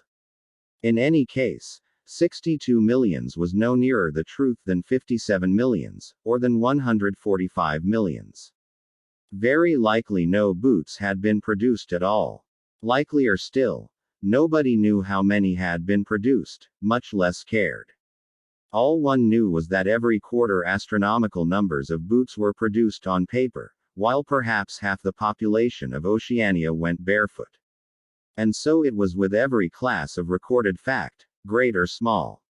Everything faded away into a shadow world in which, finally, even the date of the year had become uncertain. Winston glanced across the hall. In the corresponding cubicle on the other side, a small, precise-looking, dark-chinned man named Tillotson was working steadily away, with a folded newspaper on his knee and his mouth very close to the mouthpiece of the speakwrite. He had the air of trying to keep what he was saying a secret between himself and the telescreen. He looked up, and his spectacles darted a hostile flash in Winston's direction. Winston hardly knew Tillotson, and had no idea what work he was employed on. People in the records department did not readily talk about their jobs. In the long, windowless hall, with its double row of cubicles and its endless rustle of papers and hum of voices murmuring into speakwrites, there were quite a dozen people whom Winston did not even know by name, though he daily saw them hurrying to and fro in the corridors or gesticulating in the 2 minutes hate. He knew that in the cubicle next to him the little woman with sandy hair toiled day in day out, simply tracking down and deleting from the press the names of people who had been vaporized and were therefore considered never to have existed. There was a certain fitness in this, since her own husband had been vaporized a couple of years earlier. And a few cubicles away a mild, ineffectual, dreamy creature named Ampleforth, with very hairy ears and a surprising talent for juggling with rhymes and meters, was engaged in producing garbled versions. Definitive texts, they were called, of poems which had become ideologically offensive, but which for one reason or another were to be retained in the anthologies. And this hall, with its 50 workers or thereabouts, was only one subsection, a single cell, as it were, in the huge complexity of the records department. Beyond, above, below, were other swarms of workers engaged in an unimaginable multitude of jobs.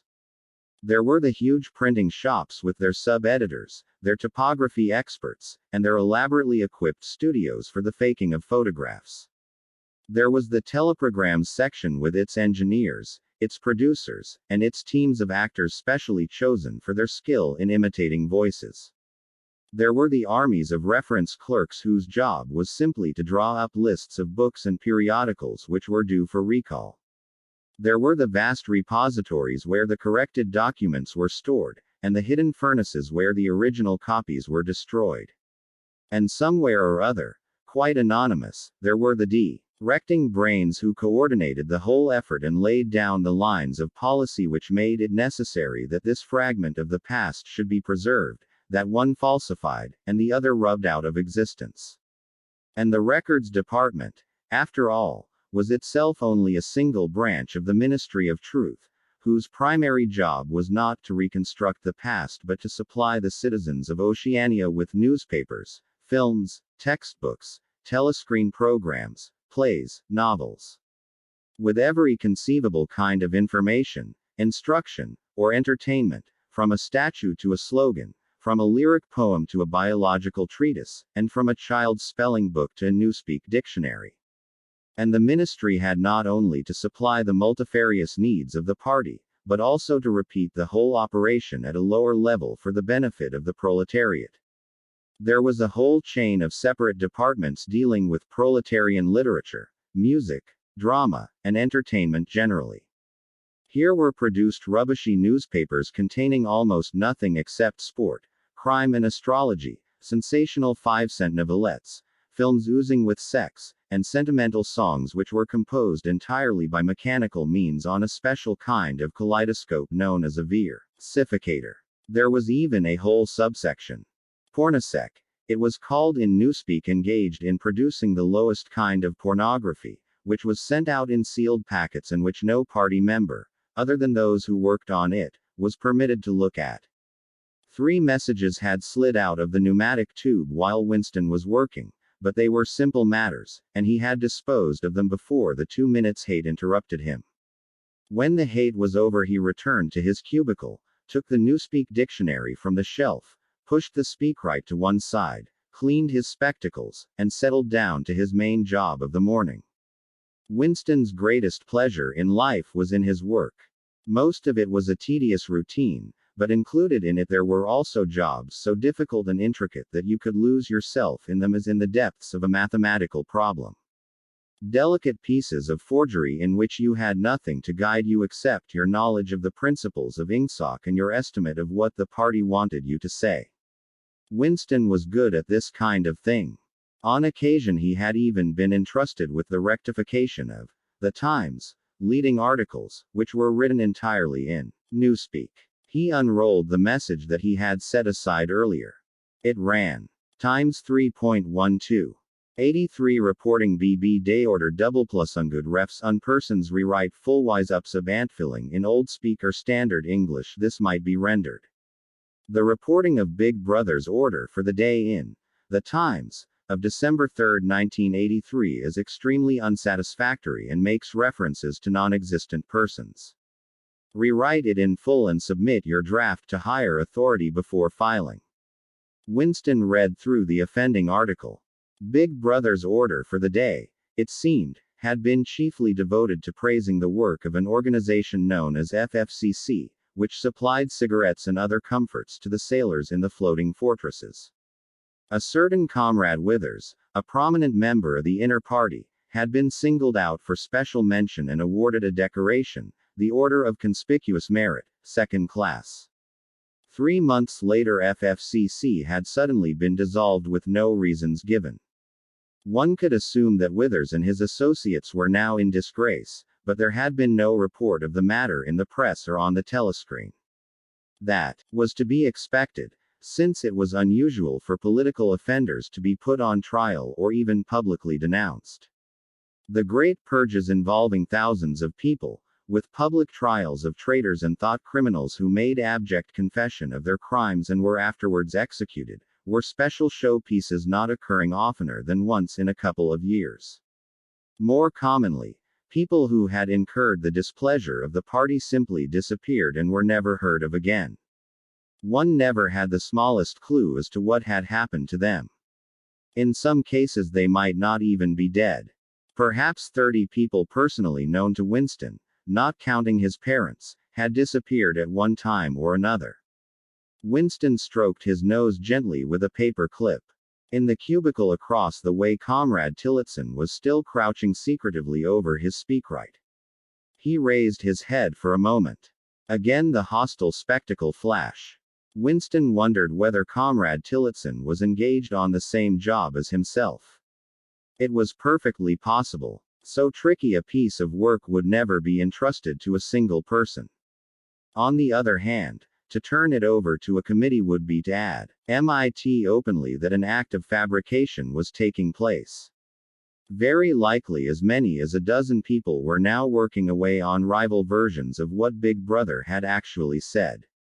And presently some master brain in the inner party would select this version or that, would re-edit it and set in motion the complex processes of cross-referencing that would be required, and then the chosen lie would pass into the permanent records and become truth. Winston did not know why Withers had been disgraced. Perhaps it was for corruption or incompetence. Perhaps Big Brother was merely getting rid of a too popular subordinate. Perhaps Withers or someone close to him had been suspected of heretical tendencies. Or perhaps, what was likeliest of all, the thing had simply happened because purges and vaporizations were a necessary part of the mechanics of government. The only real clue lay in the words, refs unpersons, which indicated that Withers was already dead. You could not invariably assume this to be the case when people were arrested. Sometimes they were released and allowed to remain at liberty for as much as a year or 2 years before being executed. Very occasionally some person whom you had believed dead long since would make a ghostly reappearance at some public trial where he would implicate hundreds of others by his testimony before vanishing, this time forever. Withers, however, was already an unperson. He did not exist. He had never existed. Winston decided that it would not be enough simply to reverse the tendency of Big Brother's speech. It was better to make it deal with something totally unconnected with its original subject. He might turn the speech into the usual denunciation of traitors and thought criminals, but that was a little too obvious, while to invent a victory at the front, or some triumph of overproduction in the 9th three-year plan, might complicate the records too much. What was needed was a piece of pure fantasy. Suddenly there sprang into his mind, ready-made as it were, the image of a certain Comrade Ogilvy, who had recently died in battle, in heroic circumstances. There were occasions when Big Brother devoted his order for the day to commemorating some humble, rank-and-file party member whose life and death he held up as an example worthy to be followed. Today he should commemorate Comrade Ogilvy. It was true that there was no such person as Comrade Ogilvy, but a few lines of print and a couple of faked photographs would soon bring him into existence. Winston thought for a moment, then pulled the speakwrite towards him and began dictating in Big Brother's familiar style. A style at once military and pedantic, and, because of a trick of asking questions and then promptly answering them, what lessons do we learn from this fact, comrades? The lesson, which is also one of the fundamental principles of ingsoc, that, etc., easy to imitate. At the age of 3, Comrade Ogilvy had refused all toys except a drum, a submachine gun, and a model helicopter. At 6, a year early, by a special relaxation of the rules, he had joined the spies. At 9 he had been a troop leader. At 11 he had denounced his uncle to the thought police after overhearing a conversation which appeared to him to have criminal tendencies. At 17 he had been a district organizer of the Junior Anti-Sex League. At 19 he had designed a hand grenade which had been adopted by the Ministry of Peace and which, at its first trial, had killed 31 Eurasian prisoners in one burst. At 23 he had perished in action.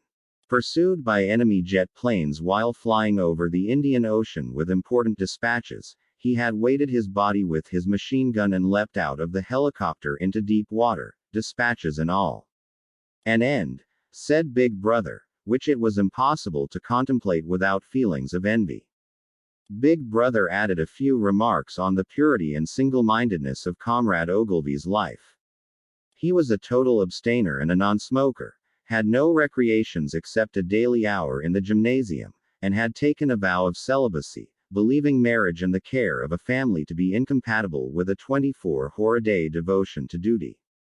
He had no subjects of conversation except the principles of ingsoc, and no aim in life except the defeat of the Eurasian enemy and the hunting down of spies, saboteurs, thought criminals, and traitors generally. Winston debated with himself whether to award Comrade Ogilvy the Order of Conspicuous Merit. In the end he decided against it because of the unnecessary cross-referencing that it would entail. Once again he glanced at his rival in the opposite cubicle. Something seemed to tell him with certainty that Tillotson was busy on the same job as himself. There was no way of knowing whose job would finally be adopted, but he felt a profound conviction that it would be his own. Comrade Ogilvy, unimagined an hour ago, was now a fact. It struck him as curious that you could create dead men but not living ones. Comrade Ogilvy, who had never existed in the present, now existed in the past, and when once the act of forgery was forgotten, he would exist just as authentically, and upon the same evidence, as Charlemagne or Julius Caesar. Chapter 5. In the low-ceilinged canteen, deep underground, the lunch queue jerked slowly forward. The room was already very full and deafeningly noisy. From the grill at the counter the steam of stew came pouring forth, with a sour metallic smell which did not quite overcome the fumes of Victory gin. On the far side of the room there was a small bar, a mere hole in the wall, where gin could be bought at 10 cents the large nip. "Just the man I was looking for," said a voice at Winston's back. He turned round. It was his friend Syme, who worked in the research department. Perhaps friend was not exactly the right word. You did not have friends nowadays, you had comrades. But there were some comrades whose society was pleasanter than that of others. Syme was a philologist, a specialist in newspeak. Indeed, he was one of the enormous team of experts now engaged in compiling the 11th edition of the Newspeak Dictionary. He was a tiny creature, smaller than Winston, with dark hair and large, protuberant eyes, at once mournful and derisive, which seemed to search your face closely while he was speaking to you. "I wanted to ask you whether you'd got any razor blades," he said. "Not one," said Winston with a sort of guilty haste. "I've tried all over the place. They don't exist any longer. Everyone kept asking you for razor blades." Actually he had 2 unused ones which he was hoarding up. There had been a famine of them for months past.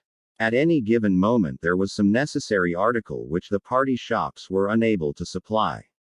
Sometimes it was buttons, sometimes it was darning wool, sometimes it was shoelaces. At present it was razor blades. You could only get hold of them, if at all, by scrounging more or less furtively on the free market. I've been using the same blade for 6 weeks, he added untruthfully. The queue gave another jerk forward. As they halted, he turned and faced Syme again. Each of them took a greasy metal tray from a pile at the end of the counter. Did you go and see the prisoners hanged yesterday? Said Syme. I was working, said Winston indifferently. I shall see it on the flicks, I suppose. A very inadequate substitute, said Syme. His mocking eyes roved over Winston's face. I know you, the eyes seemed to say, I see through you. I know very well why you didn't go to see those prisoners hanged. In an intellectual way, Syme was venomously orthodox. He would talk with a disagreeable gloating satisfaction of helicopter raids on enemy villages, and trials and confessions of thought criminals, the executions in the cellars of the Ministry of Love. Talking to him was largely a matter of getting him away from such subjects and entangling him, if possible, in the technicalities of newspeak, on which he was authoritative and interesting. Winston turned his head a little aside to avoid the scrutiny of the large dark eyes. It was a good hanging, said Syme reminiscently. I think it spoils it when they tie their feet together. I like to see them kicking. And above all, at the end, the tongue sticking right out, and blue. A quite bright blue. That's the detail that appeals to me. Next, please, yelled the white-aproned prole with the ladle. Winston and Syme pushed their trays beneath the grill. Onto each was dumped swiftly the regulation lunch. A metal pannikin of pinkish-gray stew, a hunk of bread, a cube of cheese, a mug of milkless Victory coffee, and one saccharin tablet. There's a table over there, under that telescreen, said Syme. Let's pick up a gin on the way. The gin was served out to them in handleless china mugs. They threaded their way across the crowded room and unpacked their trays onto the metal-topped table, on one corner of which someone had left a pool of stew, a filthy liquid mess that had the appearance of vomit.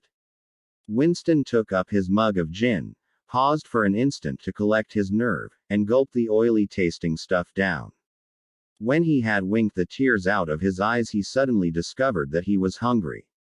He began swallowing spoonfuls of the stew, which, in among its general sloppiness, had cubes of spongy pinkish stuff which was probably a preparation of meat.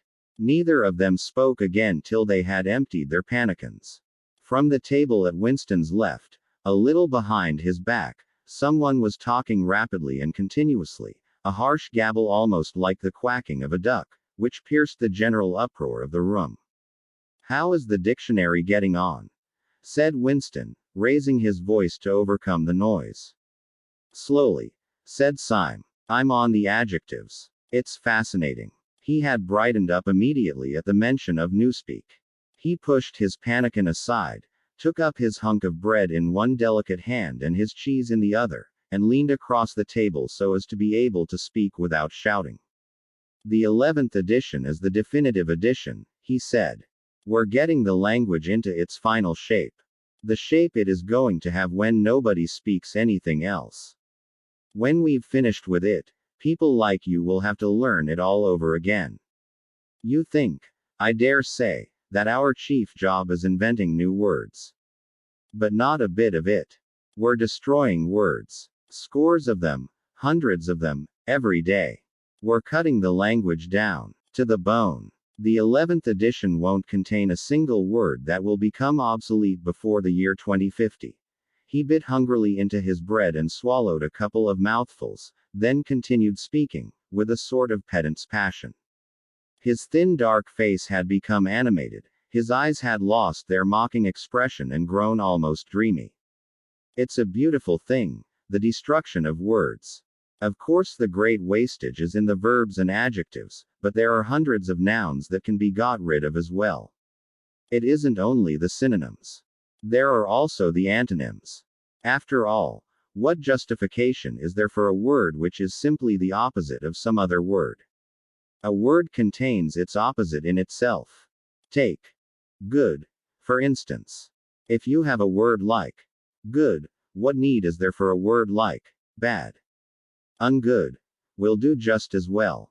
Better. Because it is an exact opposite, which the other is not. Or again, if you want a stronger version of good, what sense is there in having a whole string of vague useless words like excellent, and splendid, and all the rest of them? Plus good covers the meaning, or double plus good, if you want something stronger still.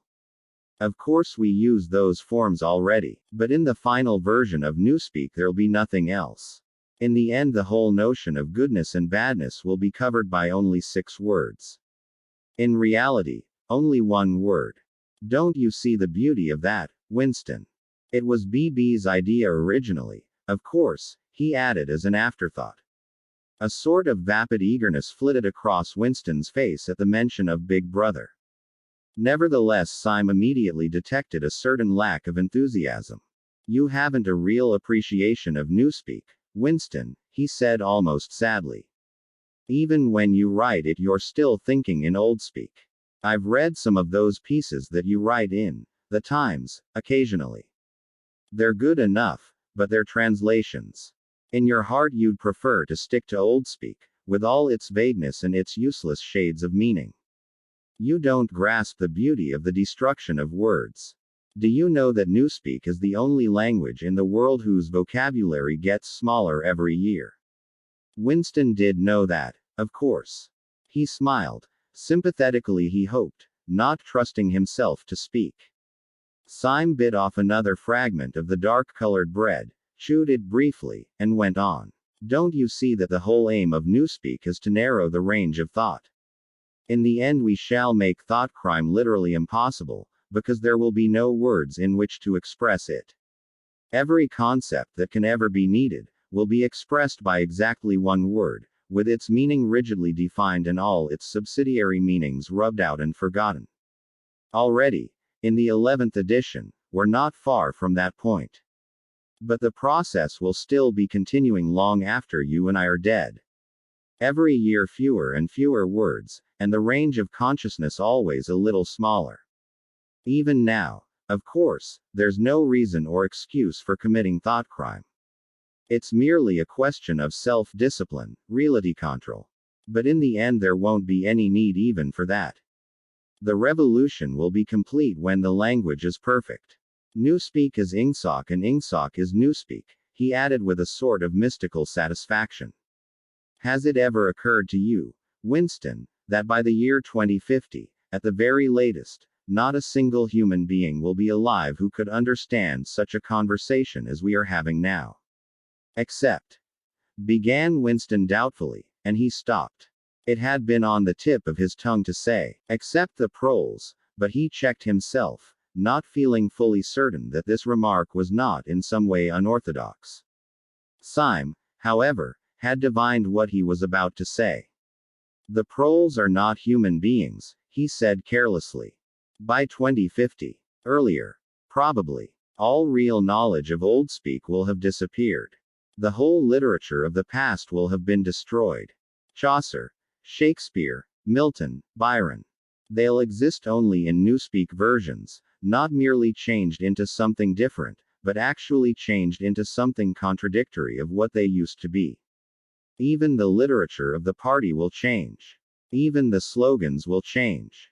How could you have a slogan like, freedom is slavery, when the concept of freedom has been abolished? The whole climate of thought will be different. In fact, there will be no thought, as we understand it now. Orthodoxy means not thinking, not needing to think. Orthodoxy is unconsciousness. One of these days, thought Winston with sudden deep conviction, Syme will be vaporized. He is too intelligent. He sees too clearly and speaks too plainly. The party does not like such people. One day he will disappear. It is written in his face. Winston had finished his bread and cheese. He turned a little sideways in his chair to drink his mug of coffee. At the table on his left, the man with the strident voice was still talking remorselessly away. A young woman who was perhaps his secretary, and who was sitting with her back to Winston, was listening to him and seemed to be eagerly agreeing with everything that he said. From time to time Winston caught some such remark as, I think you're so right. I do so agree with you, uttered in a youthful and rather silly feminine voice. But the other voice never stopped for an instant, even when the girl was speaking. Winston knew the man by sight, though he knew no more about him than that he held some important post in the fiction department. He was a man of about 30, with a muscular throat and a large, mobile mouth. His head was thrown back a little, and because of the angle at which he was sitting, his spectacles caught the light and presented to Winston two blank discs instead of eyes. What was slightly horrible was that from the stream of sound that poured out of his mouth it was almost impossible to distinguish a single word. Just once Winston caught a phrase, complete and final elimination of Goldsteinism. Jerked out very rapidly and, as it seemed, all in one piece, like a line of type cast solid. For the rest it was just a noise, a quack quack quacking. And yet, though you could not actually hear what the man was saying, you could not be in any doubt about its general nature. He might be denouncing Goldstein and demanding sterner measures against thought criminals and saboteurs. He might be fulminating against the atrocities of the Eurasian army. He might be praising Big Brother or the heroes on the Malabar front. It made no difference. Whatever it was, you could be certain that every word of it was pure orthodoxy, pure ingsoc. As he watched the eyeless face with the jaw moving rapidly up and down, Winston had a curious feeling that this was not a real human being but some kind of dummy. It was not the man's brain that was speaking, it was his larynx. The stuff that was coming out of him consisted of words, but it was not speech in the true sense. It was a noise uttered in unconsciousness, like the quacking of a duck. Syme had fallen silent for a moment, and with the handle of his spoon was tracing patterns in the puddle of stew. The voice from the other table quacked rapidly on, easily audible in spite of the surrounding din. There is a word in Newspeak, said Syme, I don't know whether you know it. Duckspeak, to quack like a duck. It is one of those interesting words that have two contradictory meanings. Applied to an opponent, it is abuse. Applied to someone you agree with, it is praise. Unquestionably Syme will be vaporized, Winston thought again. He thought it with a kind of sadness, although well knowing that Syme despised him and slightly disliked him, and was fully capable of denouncing him as a thought criminal if he saw any reason for doing so. There was something subtly wrong with Syme. There was something that he lacked. Discretion, aloofness, a sort of saving stupidity. You could not say that he was unorthodox. He believed in the principles of ingsoc. He venerated Big Brother. He rejoiced over victories. He hated heretics, not merely with sincerity but with a sort of restless zeal, and up-to-dateness of information, which the ordinary party member did not approach. Yet a faint air of disreputability always clung to him. He said things that would have been better unsaid. He had read too many books. He frequented the Chestnut Tree Cafe, haunt of painters and musicians. There was no law, not even an unwritten law, against frequenting the Chestnut Tree Cafe, yet the place was somehow ill-omened. The old, discredited leaders of the party had been used to gather there before they were finally purged. Goldstein himself, it was said, had sometimes been seen there, years and decades ago. Syme's fate was not difficult to foresee. And yet it was a fact that if Syme grasped, even for 3 seconds, the nature of his, Winston's, secret opinions, he would betray him instantly to the thought police. So would anybody else, for that matter. But Syme more than most. Zeal was not enough. Orthodoxy was unconsciousness. Syme looked up. Here comes Parsons, he said. Something in the tone of his voice seemed to add, that bloody fool. Parsons, Winston's fellow tenant at Victory Mansions, was in fact threading his way across the room, a tubby, middle-sized man with fair hair and a frog-like face. At 35 he was already putting on rolls of fat at neck and waistline, but his movements were brisk and boyish. His whole appearance was that of a little boy grown large, so much so that although he was wearing the regulation overalls, it was almost impossible not to think of him as being dressed in the blue shorts, gray shirt, and red neckerchief of the spies. In visualizing him, one saw always a picture of dimpled knees and sleeves rolled back from pudgy forearms. Parsons did, indeed, invariably revert to shorts when a community hike or any other physical activity gave him an excuse for doing so. He greeted them both with a cheery, "Hello, hello," and sat down at the table, giving off an intense smell of sweat. Beads of moisture stood out all over his pink face. His powers of sweating were extraordinary. At the community center you could always tell when he had been playing table tennis by the dampness of the bat handle. Syme had produced a strip of paper on which there was a long column of words, and was studying it with an ink pencil between his fingers. "Look at him working away in the lunch hour," said Parsons, nudging Winston.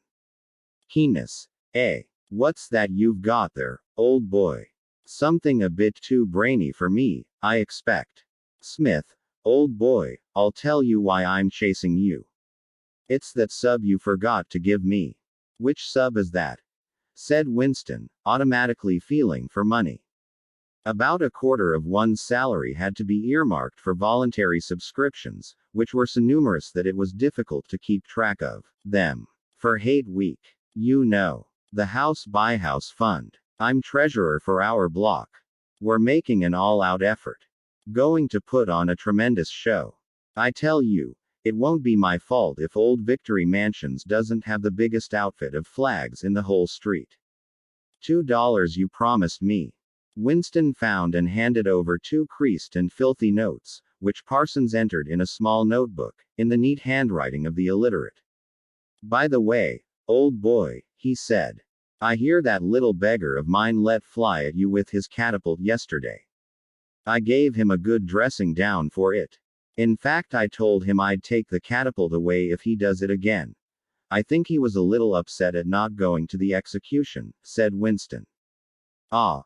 Well, what I mean to say, shows the right spirit, doesn't it? Mischievous little beggars they are, both of them, but talk about keenness. All they think about is the spies, and the war, of course. Do you know what that little girl of mine did last Saturday, when her troop was on a hike out Berkhamsted way? She got 2 other girls to go with her, slipped off from the hike, and spent the whole afternoon following a strange man. They kept on his tail for 2 hours, right through the woods, and then, when they got into Amersham, handed him over to the patrols." "What did they do that for?" said Winston, somewhat taken aback. Parsons went on triumphantly. "My kid made sure he was some kind of enemy agent. Might have been dropped by parachute, for instance. But here's the point, old boy. What do you think put her on to him in the first place? She spotted he was wearing a funny kind of shoes. Said she'd never seen anyone wearing shoes like that before. So the chances were he was a foreigner. Pretty smart for a nipper of 7, eh?" "What happened to the man?" said Winston. "Ah, that I couldn't say, of course. But I wouldn't be altogether surprised if. Parsons made the motion of aiming a rifle, and clicked his tongue for the explosion. "Good," said Syme abstractedly, without looking up from his strip of paper. "Of course we can't afford to take chances," agreed Winston dutifully. "What I mean to say, there is a war on," said Parsons. As though in confirmation of this, a trumpet call floated from the telescreen just above their heads. However, it was not the proclamation of a military victory this time, but merely an announcement from the Ministry of Plenty. "Comrades!" cried an eager youthful voice. "Attention, comrades! We have glorious news for you. We have won the battle for production. Returns now completed of the output of all classes of consumption goods show that the standard of living has risen by no less than 20% over the past year. All over Oceania this morning there were irrepressible spontaneous demonstrations when workers marched out of factories and offices and paraded through the streets with banners voicing their gratitude to Big Brother for the new, happy life which his wise leadership has bestowed upon us. Here are some of the completed figures. Foodstuffs. The phrase, 'our new, happy life,' recurred several times. It had been a favorite of late with the Ministry of Plenty. Parsons, his attention caught by the trumpet call, sat listening with a sort of gaping solemnity, a sort of edified boredom. He could not follow the figures, but he was aware that they were in some way a cause for satisfaction. He had lugged out a huge and filthy pipe which was already half full of charred tobacco. With the tobacco ration at 100 grams a week, it was seldom possible to fill a pipe to the top. Winston was smoking a Victory cigarette which he held carefully horizontal. The new ration did not start till tomorrow and he had only 4 cigarettes left. For the moment he had shut his ears to the remoter noises and was listening to the stuff that streamed out of the telescreen. It appeared that there had even been demonstrations to thank Big Brother for raising the chocolate ration to 20 grams a week. And only yesterday, he reflected, it had been announced that the ration was to be reduced to 20 grams a week. Was it possible that they could swallow that, after only 24 hours? Yes, they swallowed it. Parsons swallowed it easily, with the stupidity of an animal. The eyeless creature at the other table swallowed it fanatically, passionately, with a furious desire to track down, denounce, and vaporize anyone who should suggest that last week the ration had been 30 grams. Syme, too. In some more complex way, involving doublethink, Syme swallowed it. Was he, then, alone in the possession of a memory? The fabulous statistics continued to pour out of the telescreen. As compared with last year, there was more food, more clothes, more houses, more furniture, more cooking pots, more fuel, more ships, more helicopters, more books, more babies. More of everything except disease, crime, and insanity. Year by year and minute by minute, everybody and everything was whizzing rapidly upwards. As Syme had done earlier, Winston had taken up his spoon and was dabbling in the pale-colored gravy that dribbled across the table, drawing a long streak of it out into a pattern. He meditated resentfully on the physical texture of life. Had it always been like this? Had food always tasted like this? He looked round the canteen. A low-ceilinged, crowded room, its walls grimy from the contact of innumerable bodies. Battered metal tables and chairs, placed so close together that you sat with elbows touching. Bent spoons, dented trays, coarse white mugs. All surfaces greasy, grime in every crack. And a sourish, composite smell of bad gin and bad coffee and metallic stew and dirty clothes. Always in your stomach and in your skin there was a sort of protest, a feeling that you had been cheated of something that you had a right to. It was true that he had no memories of anything greatly different. In any time that he could accurately remember, there had never been quite enough to eat, one had never had socks or underclothes that were not full of holes, furniture had always been battered and rickety, rooms underheated, tube trains crowded, houses falling to pieces, bread dark-colored, tea a rarity, coffee filthy tasting, cigarettes insufficient. Nothing cheap and plentiful except synthetic gin. And though, of course, it grew worse as one's body aged, was it not a sign that this was not the natural order of things, if one's heart sickened at the discomfort and dirt and scarcity, the interminable winters, the stickiness of one's socks, the lifts that never worked, the cold water, the gritty soap, the cigarettes that came to pieces, the food with its strange evil tastes? Why should one feel it to be intolerable unless one had some kind of ancestral memory that things had once been different? He looked round the canteen again. Nearly everyone was ugly, and would still have been ugly even if dressed otherwise than in the uniform blue overalls. On the far side of the room, sitting at a table alone, a small, curiously beetle-like man was drinking a cup of coffee, his little eyes darting suspicious glances from side to side. How easy it was, thought Winston, if you did not look about you, to believe that the physical type set up by the party is an ideal. Tall muscular youths and deep-bosomed maidens, blonde-haired, vital, sunburnt, carefree, existed and even predominated. Actually, so far as he could judge, the majority of people in Airstrip 1 were small, dark, and ill-favored. It was curious how that beetle-like type proliferated in the ministries. Little dumpy men, growing stout very early in life, with short legs, swift scuttling movements, and fat inscrutable faces with very small eyes. It was the type that seemed to flourish best under the dominion of the party. The announcement from the Ministry of Plenty ended on another trumpet call and gave way to tinny music. Parsons, stirred to vague enthusiasm by the bombardment of figures, took his pipe out of his mouth. The Ministry of Plenty's certainly done a good job this year, he said with a knowing shake of his head. By the way, Smith old boy, I suppose you haven't got any razor blades you can let me have. Not one, said Winston. I've been using the same blade for 6 weeks myself. Ah. Well, just thought I'd ask you, old boy.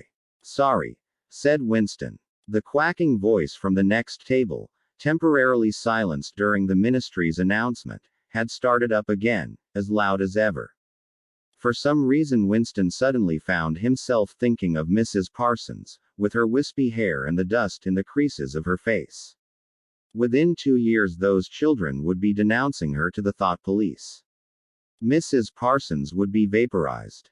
Syme would be vaporized. Winston would be vaporized. O'Brien would be vaporized. Parsons, on the other hand, would never be vaporized. The eyeless creature with the quacking voice would never be vaporized.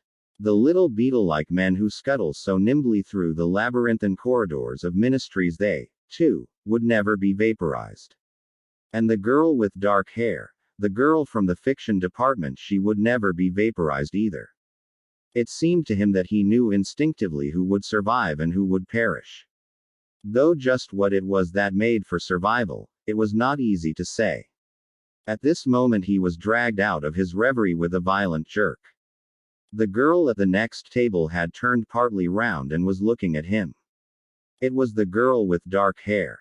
She was looking at him in a sidelong way, but with curious intensity. The instant she caught his eye she looked away again. The sweat started out on Winston's backbone. A horrible pang of terror went through him. It was gone almost at once, but it left a sort of nagging uneasiness behind. Why was she watching him? Why did she keep following him about? Unfortunately he could not remember whether she had already been at the table when he arrived, or had come there afterwards. But yesterday, at any rate, during the 2 minutes' hate, she had sat immediately behind him when there was no apparent need to do so. Quite likely her real object had been to listen to him and make sure whether he was shouting loudly enough. His earlier thought returned to him. Probably she was not actually a member of the thought police, but then it was precisely the amateur spy who was the greatest danger of all. He did not know how long she had been looking at him, but perhaps for as much as 5 minutes, and it was possible that his features had not been perfectly under control. It was terribly dangerous to let your thoughts wander when you were in any public place or within range of a telescreen. The smallest thing could give you away. A nervous tic, an unconscious look of anxiety, a habit of muttering to yourself. Anything that carried with it the suggestion of abnormality, of having something to hide. In any case, to wear an improper expression on your face to look incredulous when a victory was announced, for example, was itself a punishable offense. There was even a word for it in newspeak. Facecrime, it was called. The girl had turned her back on him again. Perhaps after all she was not really following him about, perhaps it was coincidence that she had sat so close to him 2 days running. His cigarette had gone out, and he laid it carefully on the edge of the table. He would finish smoking it after work, if he could keep the tobacco in it. Quite likely the person at the next table was a spy of the thought police, and quite likely he would be in the cellars of the Ministry of Love within 3 days, but a cigarette end must not be wasted. Syme had folded up his strip of paper and stowed it away in his pocket. Parsons had begun talking again. "Did I ever tell you, old boy," he said, chuckling round the stem of his pipe, about the time when those two nippers of mine set fire to the old market woman's skirt because they saw her wrapping up sausages in a poster of BB, sneaked up behind her and set fire to it with a box of matches. Burned her quite badly, I believe. Little beggars, eh? But keen as mustard. That's a first-rate training they give them in the spies nowadays. Better than in my day, even.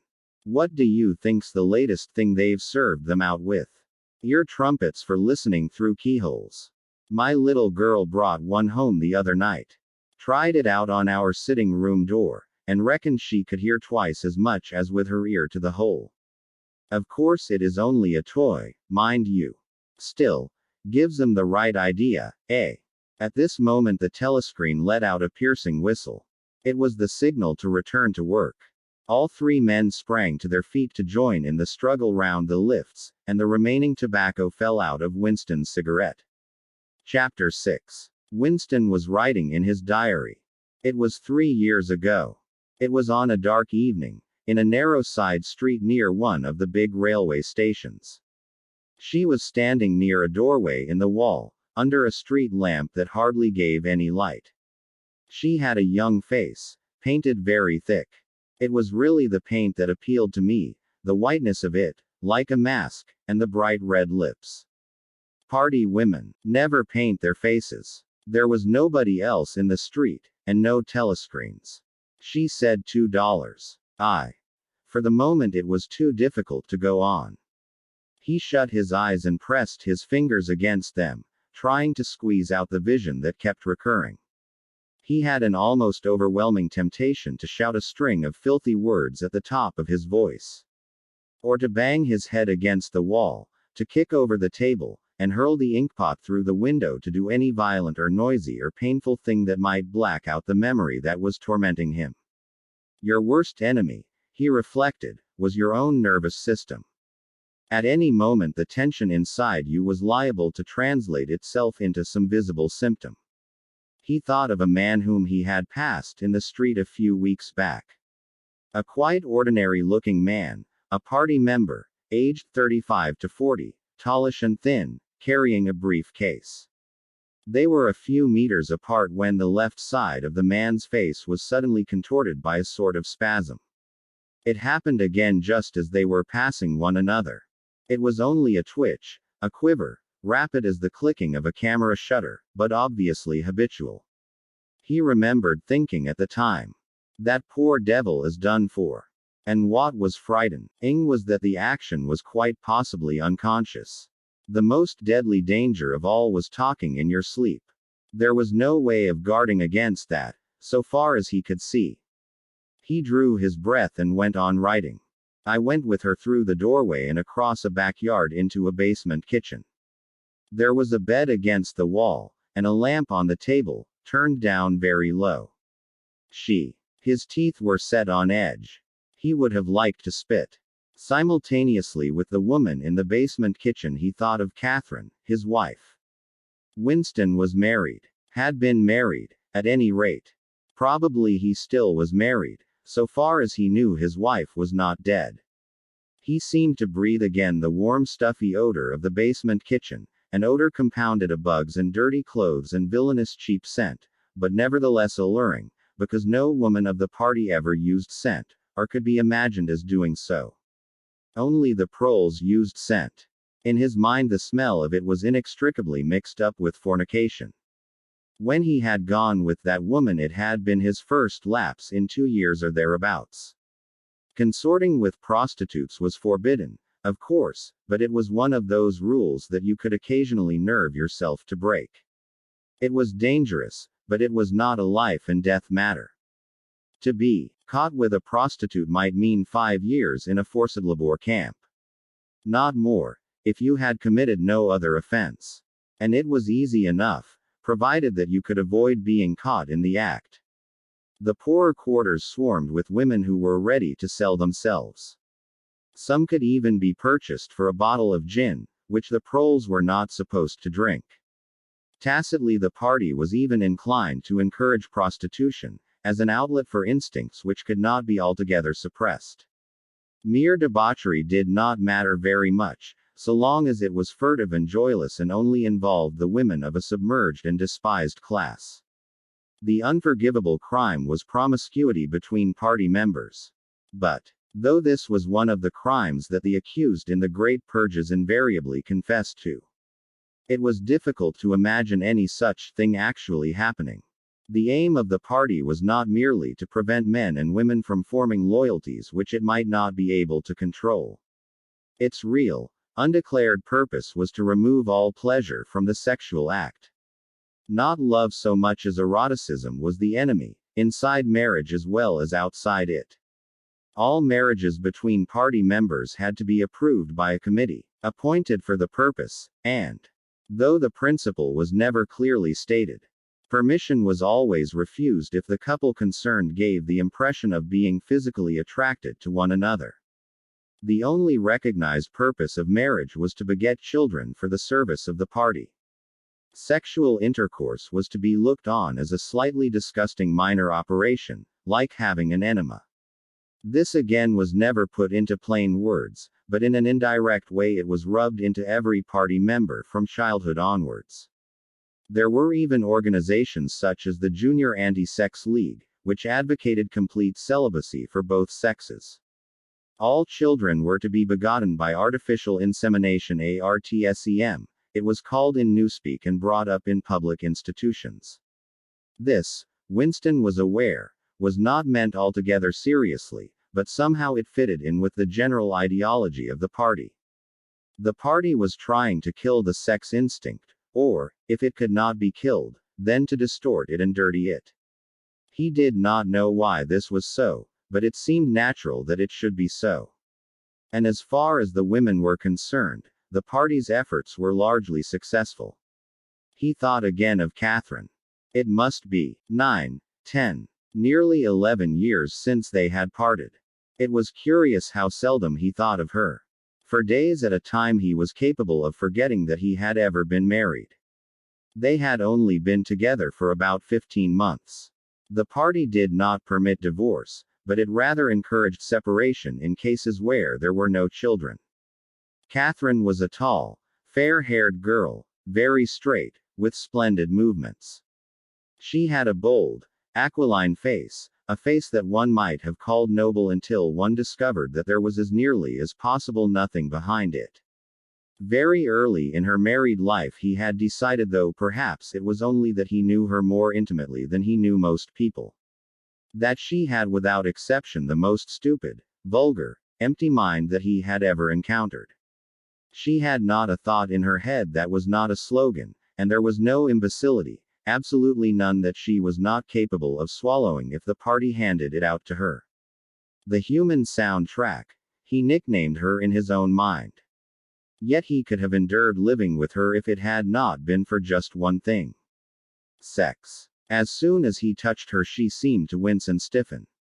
To embrace her was like embracing a jointed wooden image. And what was strange was that even when she was clasping him against her he had the feeling that she was simultaneously pushing him away with all her strength. The rigidity of her muscles managed to convey that impression. She would lie there with shut eyes, neither resisting nor cooperating but submitting. It was extraordinarily embarrassing, and, after a while, horrible. But even then he could have borne living with her if it had been agreed that they should remain celibate. But curiously enough it was Catherine who refused this. They must, she said, produce a child if they could. So the performance continued to happen, once a week quite regularly, whenever it was not impossible. She even used to remind him of it in the morning, as something which had to be done that evening and which must not be forgotten. She had two names for it. One was, making a baby, and the other was, our duty to the party. Yes, she had actually used that phrase. Quite soon he grew to have a feeling of positive dread when the appointed day came round. But luckily no child appeared, and in the end she agreed to give up trying, and soon afterwards they parted. Winston sighed inaudibly. He picked up his pen again and wrote. She threw herself down on the bed, and at once, without any kind of preliminary, in the most coarse, horrible way you can imagine, pulled up her skirt. He saw himself standing there in the dim lamplight, with the smell of bugs and cheap scent in his nostrils, and in his heart a feeling of defeat and resentment which even at that moment was mixed up with the thought of Catherine's white body, frozen forever by the hypnotic power of the party.